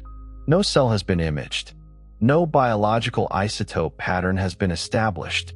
Enceladus is one of the best places to search, not a world where life is already known. The distinction protects the significance of a future discovery. If every organic molecule is presented as life, then genuine evidence loses meaning. The strongest scientific conclusion is not that researchers have almost proven organisms. It is that nature has assembled a test so compelling that refusing to perform it would leave one of the greatest accessible questions unanswered. Could Cassini's methane already be biological? Some statistical studies have explored this possibility. They compare scenarios in which methane comes from known abiotic processes with scenarios that include methanogens. Under certain assumptions, biological production can explain the data more naturally. But the result depends on priors, assumptions about how likely life is before considering the methane, how much hydrogen is produced, how efficiently methane escapes, and what unknown abiotic pathways may exist. Bayesian analysis can show that life is compatible with the data. It cannot turn uncertain chemistry into direct detection. Unknown geology is especially dangerous. Earth repeatedly teaches scientists that non-living systems can imitate biology. Hydrothermal vents produce organic compounds. Minerals form microscopic shapes resembling cells. Atmospheric chemistry creates methane and oxygen under some conditions. Meteorites contain amino acids with small chiral imbalances. A credible claim must survive alternatives not only known today, but likely to be proposed tomorrow. This is why complementary biosignatures are often described as orthogonal. They arise from different aspects of life. One test might search for molecular selection, another for isotope fractionation, another for compartment-like structures, another for informational polymers, another for persistent chemical disequilibrium. If all agree, a single unknown abiotic process becomes less likely to explain everything. Imagine 3 possible outcomes from a future mission. In the first, instruments find ordinary salts, simple organics, and chemistry fully consistent with water-rock reactions. No strong selection, no unusual isotopes, no cell-like structures. The ocean remains habitable, but no evidence of life appears. Scientists would not declare it sterile. They would set limits and refine the search. In the second, instruments find suggestive patterns. Certain amino acids are enriched. Carbon isotopes are shifted. Complex lipids appear. Results vary between plume crossings. The world enters a period of debate. Laboratories reproduce possible abiotic pathways. Contamination records are examined. A second mission becomes urgent. In the third, independent instruments detect a coordinated pattern no known non-biological chemistry can plausibly produce. A strongly selected set of molecules appears in repeated samples. Structures contain organized chemical gradients. A long polymer carries non-random sequence information. Isotopes show metabolic fractionation. That would be evidence for life. Even then, confirmation would require patience. Extraordinary does not mean impossible to verify. It means verification must be stronger. Other teams would inspect raw data. Instrument behavior would be reconstructed. Terrestrial contamination would be ruled out. Laboratory simulations would test alternatives. The announcement might come months or years after the decisive sample was collected. The public imagines discovery as one dramatic moment. Science often experiences it as a threshold crossed slowly by accumulating confidence. There is also a communication challenge. A mission may find that Enceladus is inhabited without identifying the organisms fully. A plume contains fragments, not an ecosystem scene in place. We might know life exists while knowing little about its appearance, abundance, ancestry, or origin. To answer those questions, a later mission might need to reach the ocean directly. Drilling through even a few kilometers of ice is beyond current planetary operations, but future technologies may change that. A cryobot could melt downward, sterilizing its path and relaying data through a cable or wireless nodes. It would need years of power, protection from refreezing, navigation around debris, and complete planetary protection control. At the ocean, a small autonomous vehicle could emerge and explore. The engineering resembles science fiction because no mission has traveled through kilometers of alien ice. Yet the first steps already exist in polar research on Earth. Robots operate beneath ice shelves. Melting probes have descended through glaciers. Autonomous underwater vehicles map dark seas. Enceladus's weak gravity reduces some mechanical loads, but distance and autonomy make every failure final. A plume mission is therefore the rational beginning. It asks whether the enormous difficulty of ocean access is justified. If plume evidence strongly indicates life, deeper exploration becomes one of humanity's defining projects. What would the ocean look like? Without light, vision would be irrelevant unless organisms produced bioluminescence. Complex life on Earth often evolved around oxygen-rich environments, and Enceladus may lack enough oxidants for large active animals. Microbial films could coat mineral pores. Cells could drift in cold water. Communities could cluster where warm alkaline fluids meet ocean water. Chemical gradients might create layered ecosystems only millimeters thick. Most of the ocean could remain empty. A spacecraft descending far from a vent might detect nothing while life flourished elsewhere. This is another reason plume interpretation matters. Ocean circulation may integrate material from broad regions, giving a global sample, or it may preferentially sample the ice-ocean boundary near the South Pole. Models and future measurements must determine representativeness. The abundance of phosphorus may help, but nutrient abundance alone does not set biomass. Energy often provides the stronger limit. Methanogens gain relatively modest energy from hydrogen and carbon dioxide under some conditions. At low temperatures, reaction rates slow. Cells may divide only after years or centuries. Earth's deep subsurface contains organisms with extraordinarily slow metabolism. They repair damage, maintain membranes, and reproduce rarely. Enceladine life could be almost motionless on human timescales. A sparse, slow biosphere may persist for geological ages while leaving subtle signatures. Evolution would still occur, but slowly. Tidal pulses and hydrothermal changes could create periods of greater activity. An eruption event might inject nutrients and trigger growth. The plume we sample could capture an ocean in one metabolic season. Repeated observations across years would be valuable. Cassini observed changes over a decade, but its chemical sensitivity was limited. A dedicated orbiter could follow plume composition through many tidal cycles and seasonal conditions. Saturn's seasons last more than 7 Earth years each. Enceladus's south pole moves through changing sunlight, although internal tides dominate the ocean's heat. Surface temperature, fracture stress, and deposition patterns may still vary.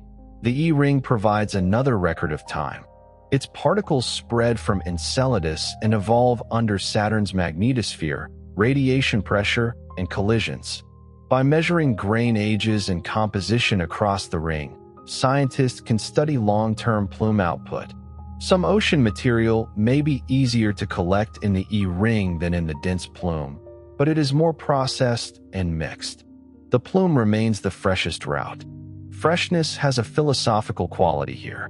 Material can leave a seafloor, circulate through darkness, rise through kilometers of ice, freeze, escape a moon, and strike a detector before its original chemistry is completely erased. The journey may sound long, yet on cosmic scales it is immediate.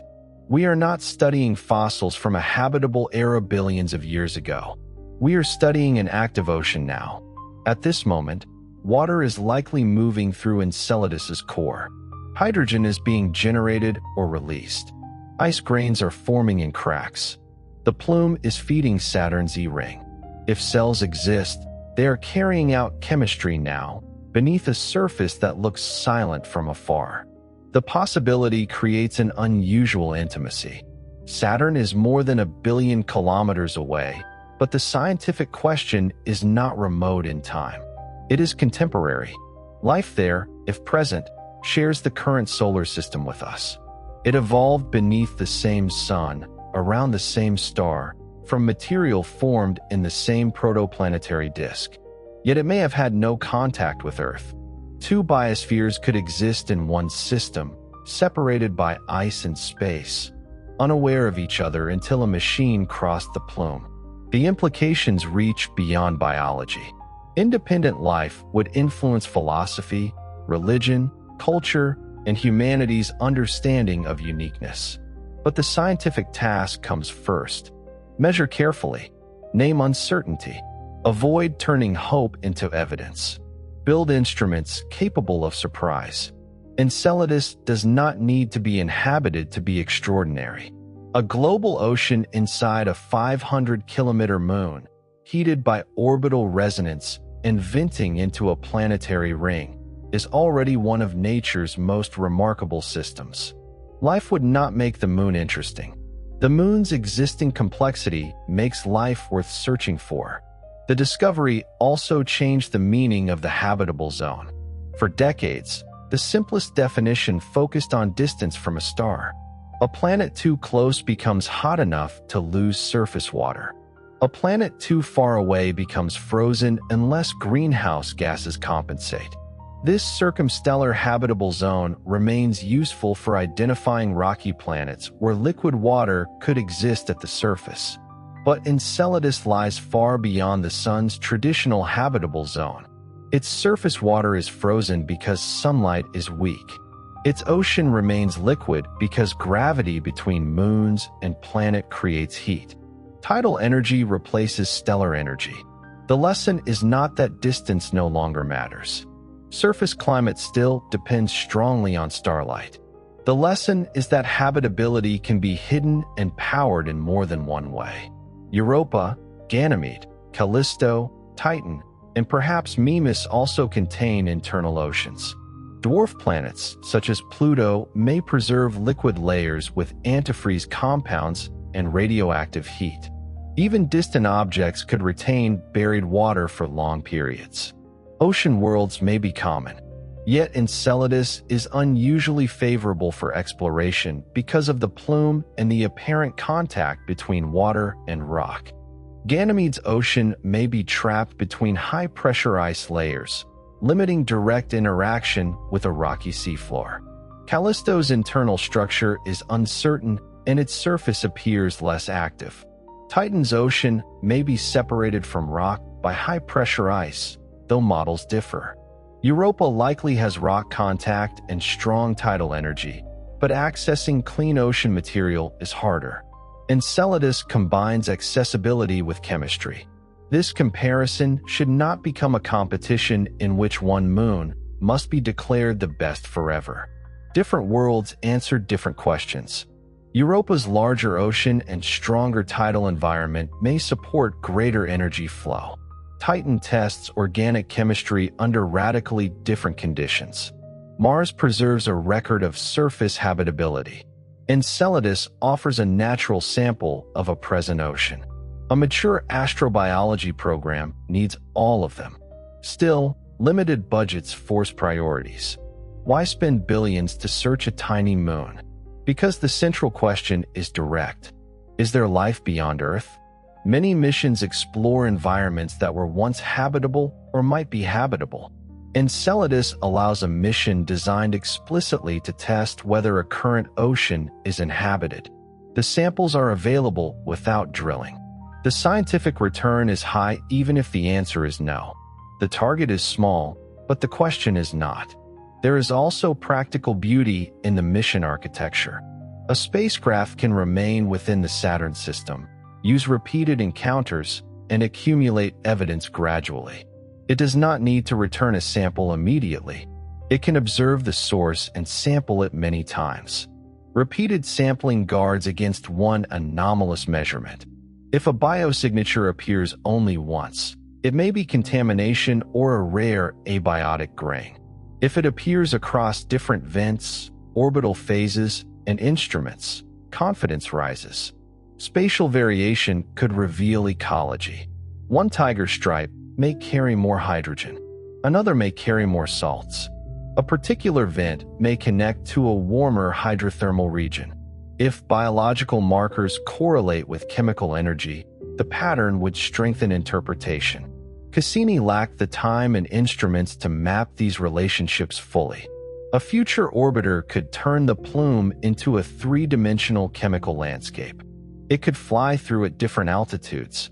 Large grains remain closer to Enceladus, while small particles and vapor spread farther. Sampling height changes the population encountered. The craft could compare gas with solid grains. Some compounds appear mainly in vapor. Others remain dissolved in droplets. Biology may be represented most strongly in one phase. A collector could expose several surfaces separately and preserve each encounter as an independent sample. The instrument suite must avoid a common failure in life detection history, relying on one ambiguous reaction.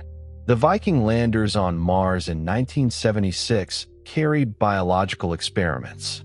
One produced a response consistent with metabolism after nutrients were added to Martian soil. Other instruments did not detect organic compounds as expected, and the result became controversial. Later discoveries showed that reactive perchlorate salts and instrument heating could destroy or transform organics. Viking taught scientists that environmental chemistry can imitate or conceal life. It also showed the importance of understanding the sample before interpreting a biological test. On Enceladus, a mission should first characterize salinity, pH, temperature, radiation exposure, and likely alteration during collection. Then it should search for multiple biological patterns. A positive result should not depend on feeding an unknown sample one nutrient and watching gas appear. Modern instruments can measure molecular structure with far greater precision. High-resolution mass spectrometry can distinguish compounds with nearly identical masses. Separation techniques can isolate amino acids and determine chirality. Microscopes can search for morphology, while chemical sensors test composition. But technology still faces the sample size problem. The plume is diffuse. A spacecraft crossing it briefly collects tiny amounts. The Orbilander concept addresses this by spending about 1.5 years in orbital operations and roughly 2 years on the surface, where plume fallout accumulates. A lander could gather far more mass than a flyby detector.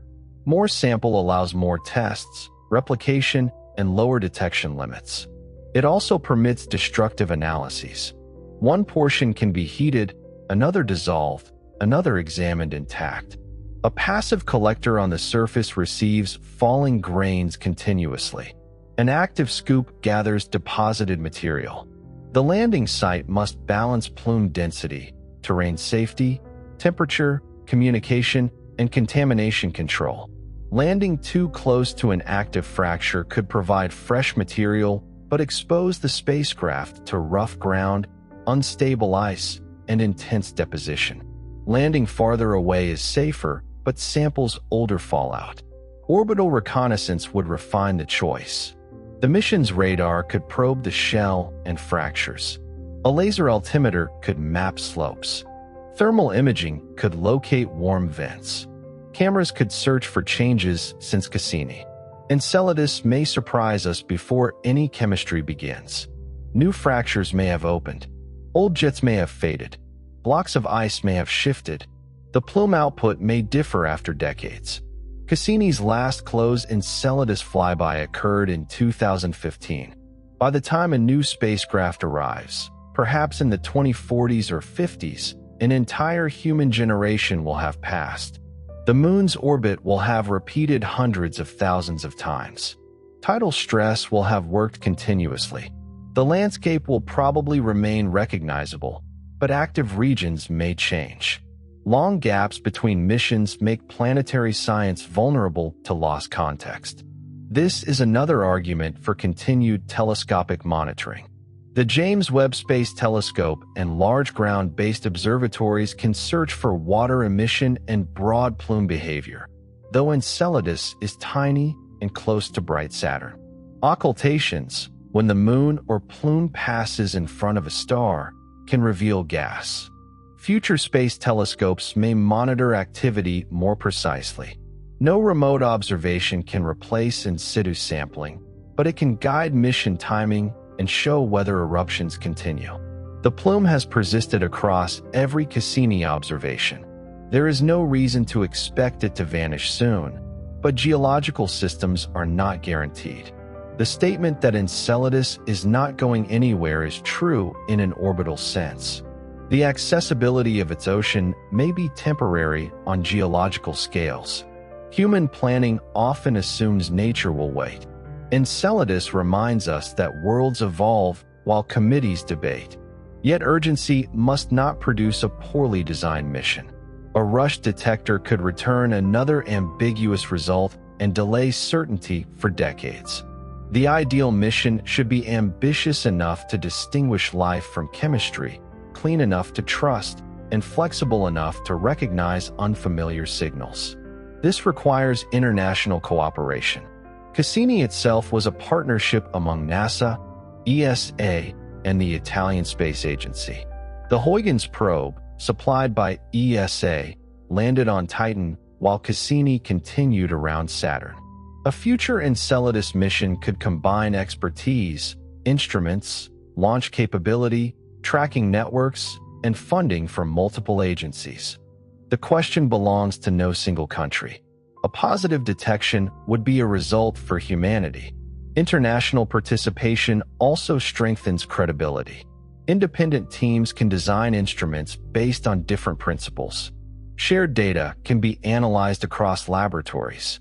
But coordination adds complexity. Budgets and schedules differ. Responsibilities must be divided.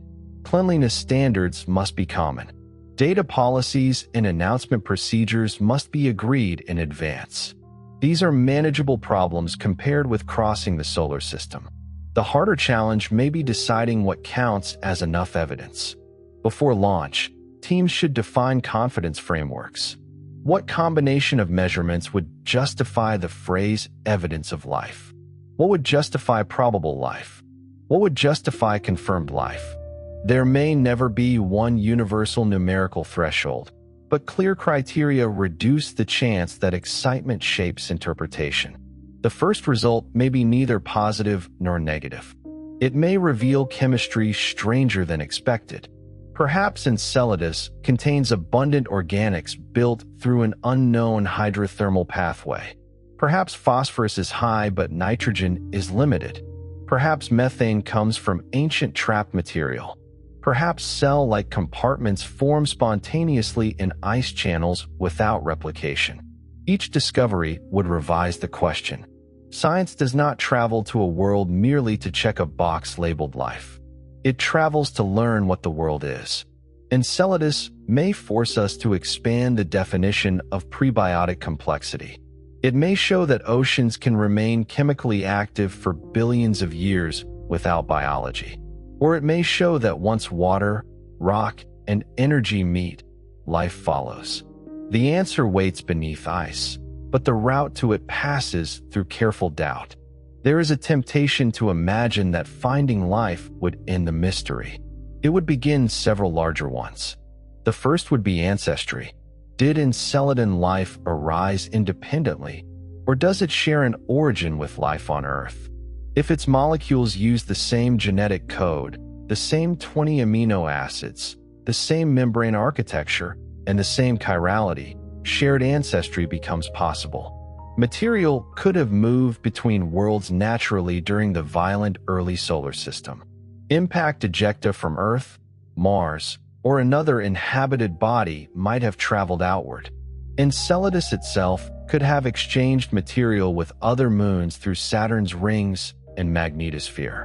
But similarity could also arise because chemistry favors the same solutions. Carbon forms stable, varied bonds. Water is an excellent solvent. Certain amino acids may be especially useful. Phosphate creates robust energy and information chemistry. Independent life might converge on familiar patterns without direct relation. Distinguishing common ancestry from convergence would be difficult. A radically different biochemistry would provide clearer evidence of independent origin.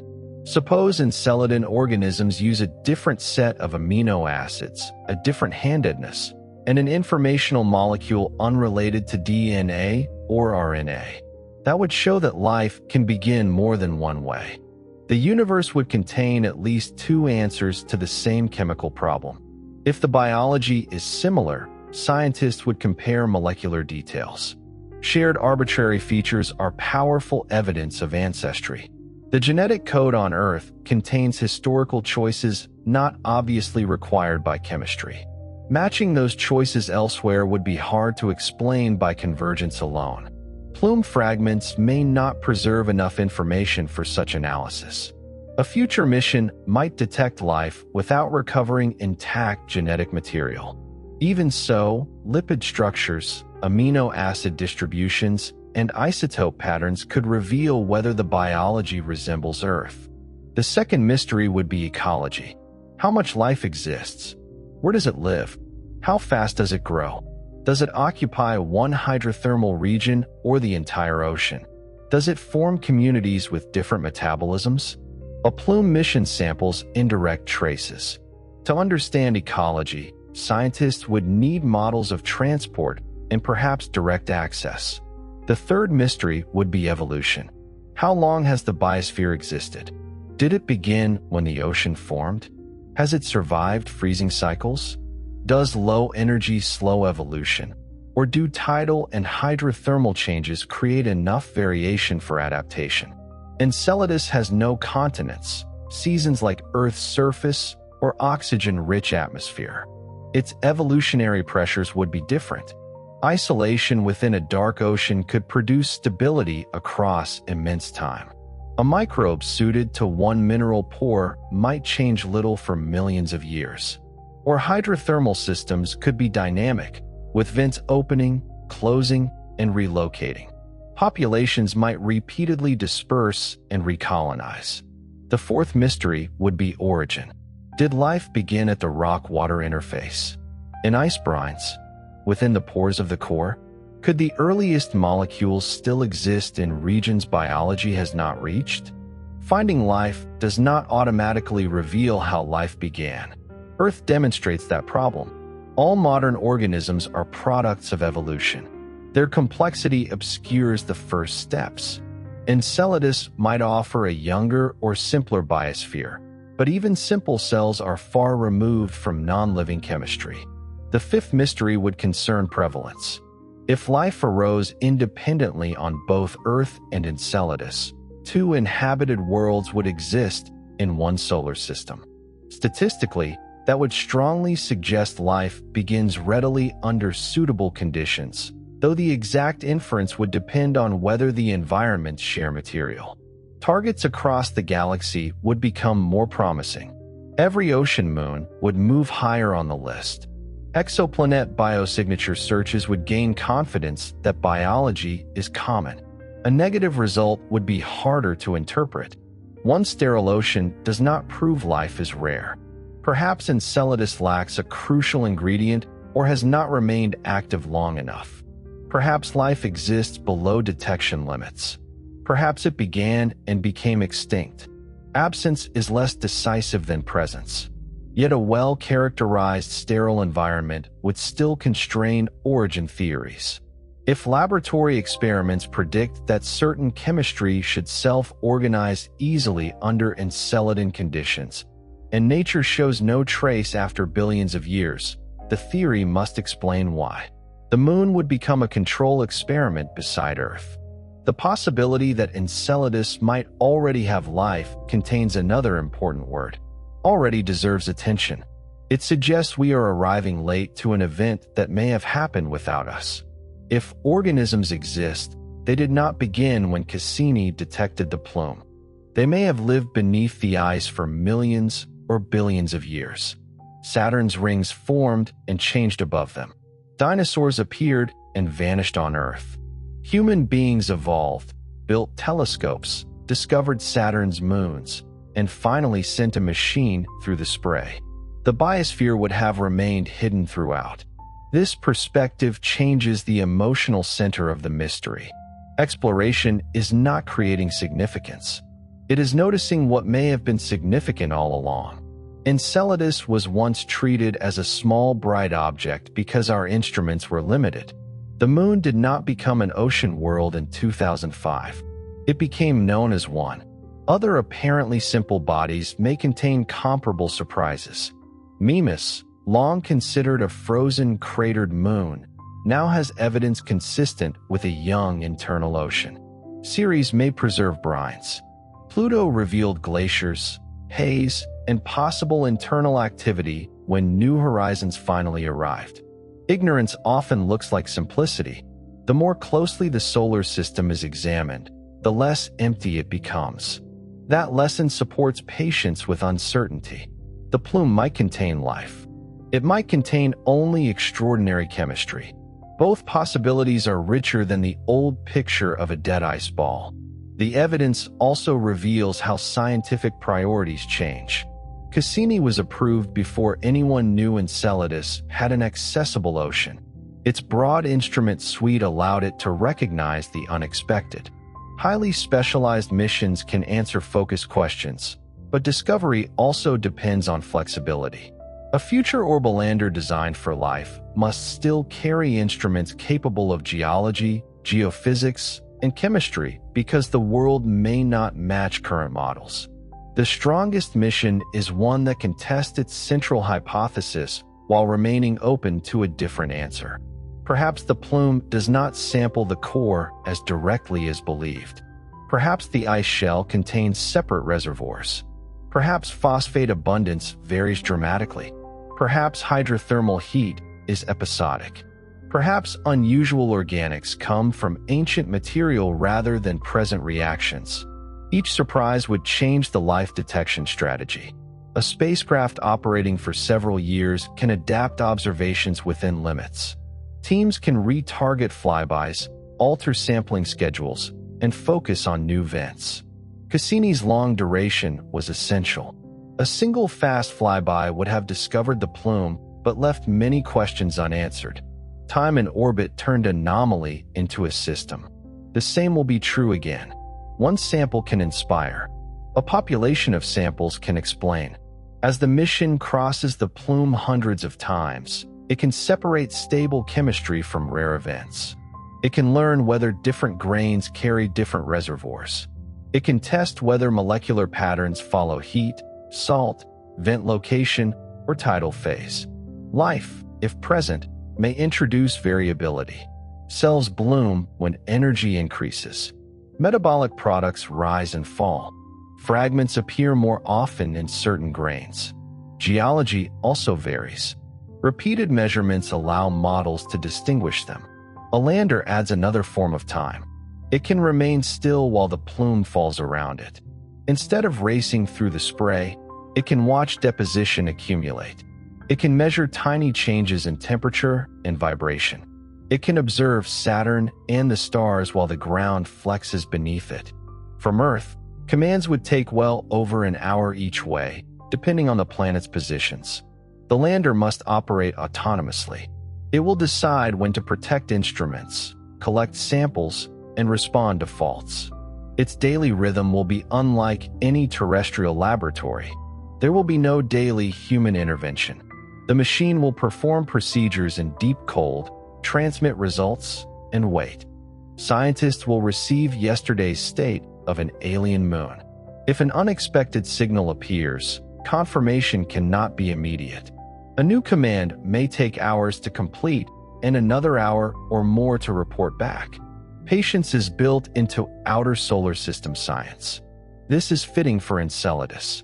The ocean has waited beneath ice through nearly all of solar system history. The question does not become less important because the answer takes decades to reach. But the delay carries responsibility. A mission design now must anticipate scientific standards decades in the future. Instruments should preserve raw data. Samples should be divided wisely. Calibration should remain traceable. Software should be transparent enough for later reanalysis. Cassini's archive demonstrates the value. Researchers continue extracting discoveries because measurements and metadata were preserved. A future Enceladus archive could outlive the mission by generations. If the first analysis is ambiguous, later techniques may resolve it. If life is detected, every stored spectrum will be re-examined. The first evidence might already exist in Cassini data, but confidence requires better measurements. The next evidence may exist in a future archive before anyone recognizes its meaning. Science advances not only through brilliant interpretation, but through preserving the possibility of reinterpretation. There is one more difficulty hidden inside the word sample. A plume grain is not a miniature bottle filled with unchanged ocean water. When salty water freezes, different substances enter the ice in different proportions. Pure water molecules prefer the crystal lattice. Salts and organics may be excluded into concentrated pockets. Gas bubbles separate dissolved compounds. Tiny droplets can freeze so quickly that they preserve one chemical state, while larger grains may continue changing as they rise. A detector therefore sees a population rather than one perfect representative grain. Some grains are salt-rich and likely formed from ocean spray. Some are poor in salt and may have condensed from vapor. Some carry complex organics on or within them. Some have been exposed longer to radiation and plasma after leaving the moon. A future mission must classify each particle before combining results. If all grains are averaged together, a rare biological signature could disappear beneath common ice. If only unusual grains are selected, the measurement could exaggerate a process that is unrepresentative of the ocean. This is why sample statistics matter. Hundreds or thousands of particles can reveal distributions. Scientists can ask whether one molecular pattern appears repeatedly, whether it is tied to salty grains, and whether it changes with vent location. Life tends to create populations. One cell may be contamination. A repeated class of cell-like objects with consistent chemistry is harder to dismiss. One unusual amino acid ratio may be noise. The same ratio across independent collectors and orbital passes becomes evidence. The plume also offers natural experiments at different speeds. Closer passes collect more large particles, but increase impact energy. Higher passes encounter fewer grains and a population bias toward smaller material. An Enceladus orbiter can choose trajectories that reduce relative velocity compared with Cassini's fast Saturn orbit flybys. Gentler capture preserves fragile compounds and possible structures. Collectors may use soft materials, aerogel-like surfaces, or mechanisms that decelerate grains gradually. Each approach introduces its own background and risk of alteration. Aerogel can contaminate or heat particles on impact. Metal plates are clean but harsh. Cryogenic collection preserves volatiles but demands power. The instrument suite must be designed as one system. Collection, storage, transfer, melting, separation, and analysis cannot be treated independently. A perfect mass spectrometer is useless if the sample is destroyed before reaching it. The same is true of a microscope. A cell-like object flattened by impact may resemble debris. A mineral grain coated in organics may resemble a membrane. Imaging must be combined with elemental and molecular analysis. Perhaps the clearest discovery would be active chemistry. A lander could collect fresh plume material and monitor changes over time under carefully controlled conditions. If a sample repeatedly consumes one substrate and releases another, metabolism becomes a possibility. But dormant cells may not become active in an artificial chamber. Alien life may require pressure, temperature, minerals, and gradients that the instrument cannot reproduce. Failure to observe activity would reveal little. The mission therefore searches mostly for preserved consequences of life, rather than expecting organisms to awaken. This approach respects the environment. Scientists are not trying to culture an alien ecosystem casually inside a spacecraft. They are looking for patterns already present. If life is found, future experiments can become more specific. The first mission must remain broad enough to recognize both familiar and unfamiliar biology. That requirement is difficult because every detector is based on assumptions. Amino acid chirality assumes alien life uses amino acids. Lipid searches assume membranes resemble organic amphiphiles. Polymer detectors assume information is stored in long charged chains. Microscopes assume life forms bounded structures within the detectable size range. These assumptions are reasonable because chemistry constrains possible solutions, but none is guaranteed. Environmental disequilibrium is more general. Life continuously drives reactions away from equilibrium by using energy. A set of compounds coexisting in proportions that should rapidly react can indicate active replenishment. Yet geological flow can also maintain disequilibrium. Hot vent fluid mixing with cold ocean water naturally combines incompatible chemicals. Again, context separates metabolism from mixing. The search becomes strongest when a molecular pattern shows both organization and connection to an energy source. A future mission may carry no single instrument labeled life detector. Instead, the spacecraft itself becomes a life detection argument. Collectors provide samples. Chemistry measures composition. Geophysics explains the environment. Imaging maps the source. Statistics establish repetition. Contamination controls defend the result. Only when all parts agree can the conclusion become larger than any one measurement. This complexity may seem less satisfying than a camera finding a creature. It is more realistic and, in a deeper way, more powerful. A camera can be fooled by shape. A coordinated chemical system reveals process. Life is not merely what something looks like. It is what matter is doing over time. For now, Enceladus continues without a witness nearby. Cassini is gone. No active spacecraft circles Saturn. No instrument is currently crossing the plume. The moon's eruptions are inferred to continue from the persistence and mechanics observed during the mission, but the ocean is no longer being sampled directly. The absence of a spacecraft makes the scene quieter, not less active. Saturn turns. The E-ring receives new ice. Dione maintains the resonance. The tiger stripes open and narrow with the orbit. Water rises through fractures and enters vacuum. Some grains fall across the south polar terrain. Others spread around Saturn. Among them may be molecules formed in warm rock pores, products of reactions on mineral surfaces, fragments of ancient carbon compounds, or traces of cells. They are not labeled. Nature does not separate biological from geological material for us. A detector must read the difference. This is why Enceladus is both promising and difficult. The moon has removed the obstacle of access, but not the obstacle of interpretation. We can reach the sample. We do not yet know how to recognize life with absolute certainty from a tiny amount of unfamiliar chemistry. This uncertainty extends to every search beyond Earth. A biosignature is not a universal stamp.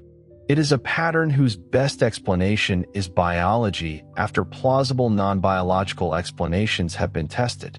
The strength of the conclusion depends on how well the environment is understood.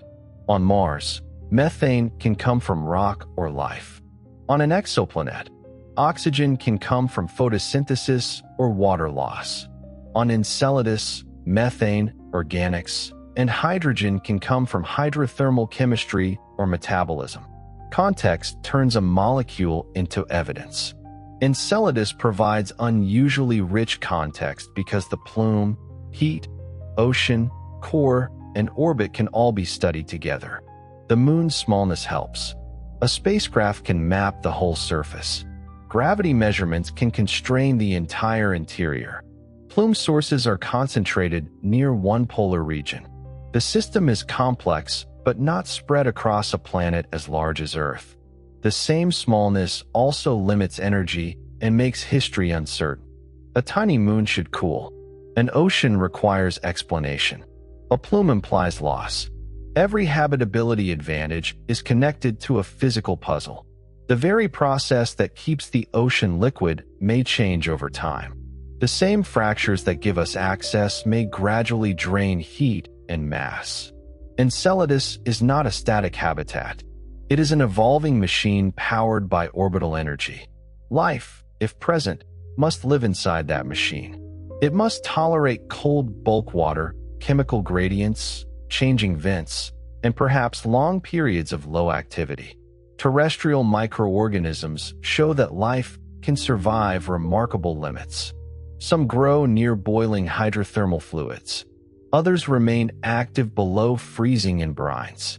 Some use hydrogen, sulfur, iron, or methane.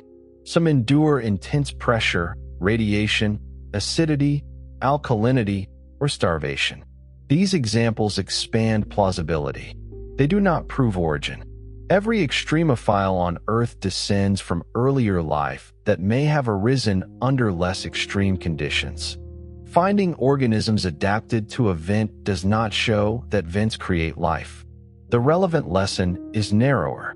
Once life exists, the Enceladus environment may be capable of sustaining certain forms of it. Whether chemistry crossed into biology, there remains open. The origin question may depend on boundaries. Life requires separation between inside and outside. Cells use membranes. Prebiotic systems need compartments to keep useful molecules together. Hydrothermal pores provide natural compartments. Ice brine channels provide others. Mineral surfaces organize reactions. Gas bubbles create interfaces. Enceladus contains many boundaries within its ocean system. It also contains continuous energy flow. Tides deform the moon. Water circulates. Hydrogen emerges. Compounds freeze, dissolve, and react. A dead equilibrium ocean would be less promising. Enceladus appears far from equilibrium. That phrase is central. Life does not violate thermodynamics. It uses energy flowing from one state toward another. It maintains local order while increasing total entropy. Hydrogen and carbon dioxide represent one possible gradient. Oxidants and reduced minerals represent another. Heat moving from core to ocean to space drives physical change. As long as gradients persist, chemistry has opportunities. The plume is the final stage of that energy flow. Interior heat escapes. Water changes phase. Particles accelerate away. The system loses energy and material while Saturn's gravity supplies more tidal work. An organism in the ocean would occupy one small loop inside a planetary-scale thermodynamic cycle. This perspective avoids treating life as an added decoration. If it exists, it would be part of the moon's geochemistry. It would consume some molecules and produce others. It would alter isotope ratios. It would influence which compounds reach the plume. The environment would shape biology, and biology would shape the environment, even if only slightly. A future mission is searching for that mutual influence. The most persuasive biosignature may not be a single exotic molecule, but a network that makes sense as metabolism. Hydrogen is produced below. Carbon dioxide is available. Methane appears in quantities difficult to model completely. Organic compounds show selection. Isotopes shift. Cell-like particles occur where chemical energy is strongest. Each line alone is uncertain. Together they could form a living picture. Or together they could reveal an elegant abiotic reactor. The difference may be subtle enough that the first mission cannot settle it. Scientific maturity includes accepting that possibility. A result can be transformative without being final. Cassini transformed Enceladus from bright moon to ocean world. The next mission may transform it from broadly habitable to chemically characterized. A later mission may determine whether it is inhabited. Exploration often proceeds in layers. But mission designers can aim higher because the plume offers such direct access. The instruments now proposed are specifically intended to search for evidence of life, not merely for habitability. That goal influences everything: collection speed, sample volume, cleanliness, instrument resolution, landing site, data analysis, planetary protection. Even the spacecraft's exhaust and materials must be considered because they could deposit compounds near the sampling region. A lander cannot arrive using chemistry that later masquerades as a biosignature. Thruster plumes can contaminate ice. Landing mechanisms can disturb the surface. Engineers may choose a touchdown sequence that minimizes deposition near collectors and wait for contaminants to disperse or freeze before sampling. Every terrestrial molecule becomes a suspect. The mission will carry a record of itself. Witness plates can monitor contamination. Materials are analyzed before launch. Organic inventories identify expected spacecraft compounds. If a detected molecule matches a sealant used in construction, excitement ends quickly. If it appears only in external samples, increases near active plume fallout, and has an isotope pattern unlike Earth materials, interest grows. This forensic approach may sound cautious, but caution is what allows wonder to survive scrutiny. A false announcement of life would damage trust and confuse future research. A strong, patient result could endure for centuries. What would humanity do after confirmation? The immediate response would be scientific. Preserve the environment. Avoid contamination. Plan follow-up observations. Compare the biology with Earth. Debates about exploration would intensify. Should a probe drill into an inhabited ocean? Could even a sterilized machine disrupt a fragile ecosystem? Does alien microbial life have moral status or a right to remain isolated? Planetary protection would become more than a scientific precaution. It would become environmental stewardship beyond Earth. These questions are hypothetical now, but mission policy should anticipate them. If Enceladus is sterile, exploration may be less ethically constrained, but still requires preservation of prebiotic chemistry. Contamination could destroy the value of a natural experiment. A few Earth microbes reaching the ocean might never survive. If they did, they could obscure whether future life was indigenous. The safest approach is to treat the moon as scientifically precious before knowing the answer.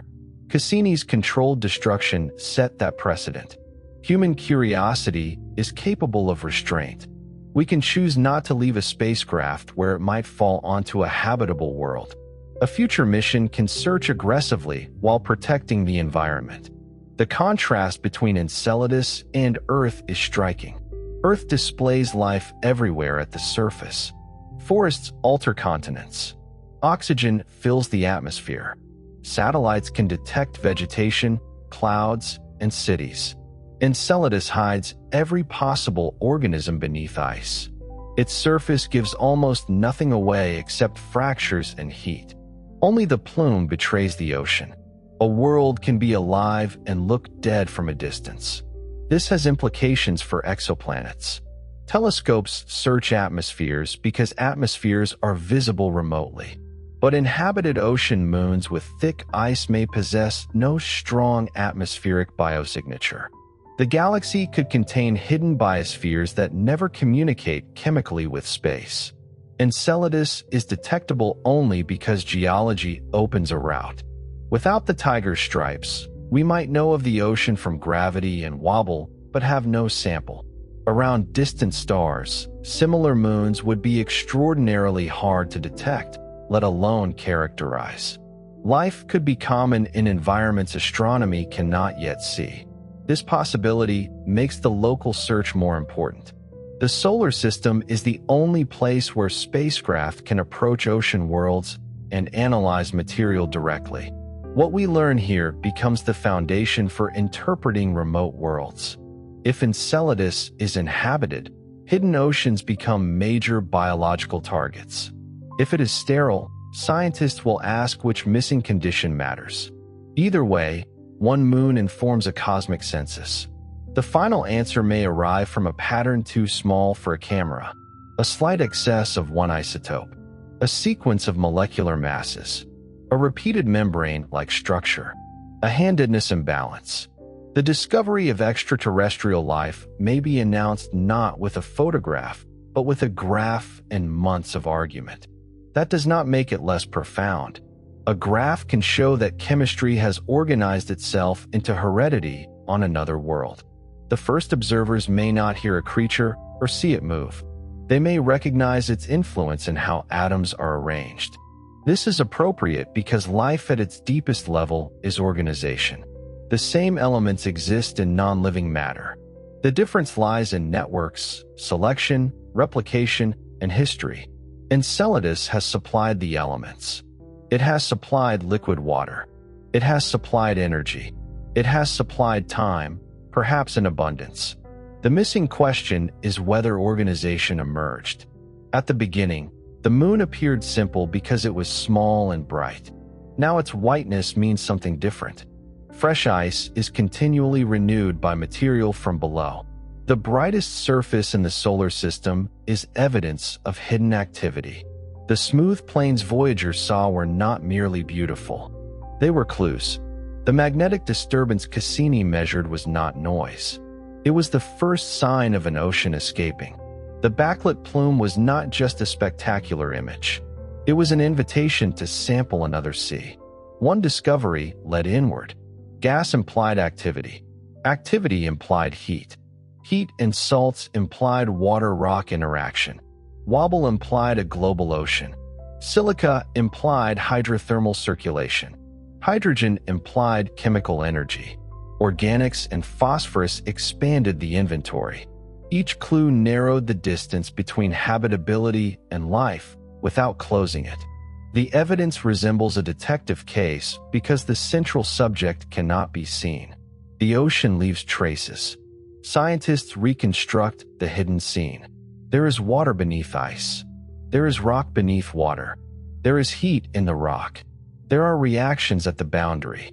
There may be organisms using those reactions.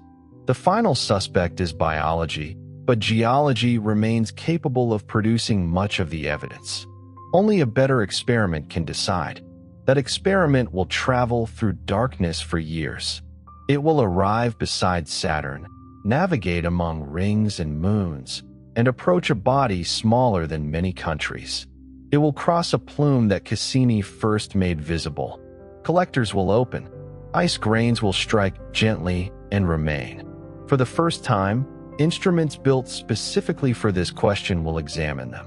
The answer could be silence. It could be ambiguity. It could be the first confirmed example of life arising independently beyond Earth. Until then, Enceladus occupies a rare scientific state. It is not merely a possibility imagined from theory. It is a known ocean with known energy and known organic chemistry. It is not an inhabited world in the scientific record. It is a world where habitation can be tested. The distinction is narrow enough to be exciting and wide enough to demand honesty. The plume appears to remain active. Somewhere below, warm water may pass through porous rock. Hydrogen may collect in fluids. Methane may form on mineral surfaces or inside cells. Organic molecules may concentrate beneath the ice. No sunlight reaches them. No telescope watches them directly. Above, Saturn reflects distant sunlight across the frozen surface. The moon completes another orbit in a little under 33 hours. The fractures flex. Water enters space. A grain begins a journey away from the South Pole. It may contain only salt and ice. It may contain chemistry on the edge of life. It may contain part of something that lived. There is no instrument there now to tell the difference. But the sample is waiting in the open, and one day, another spacecraft will pass through it. Good night.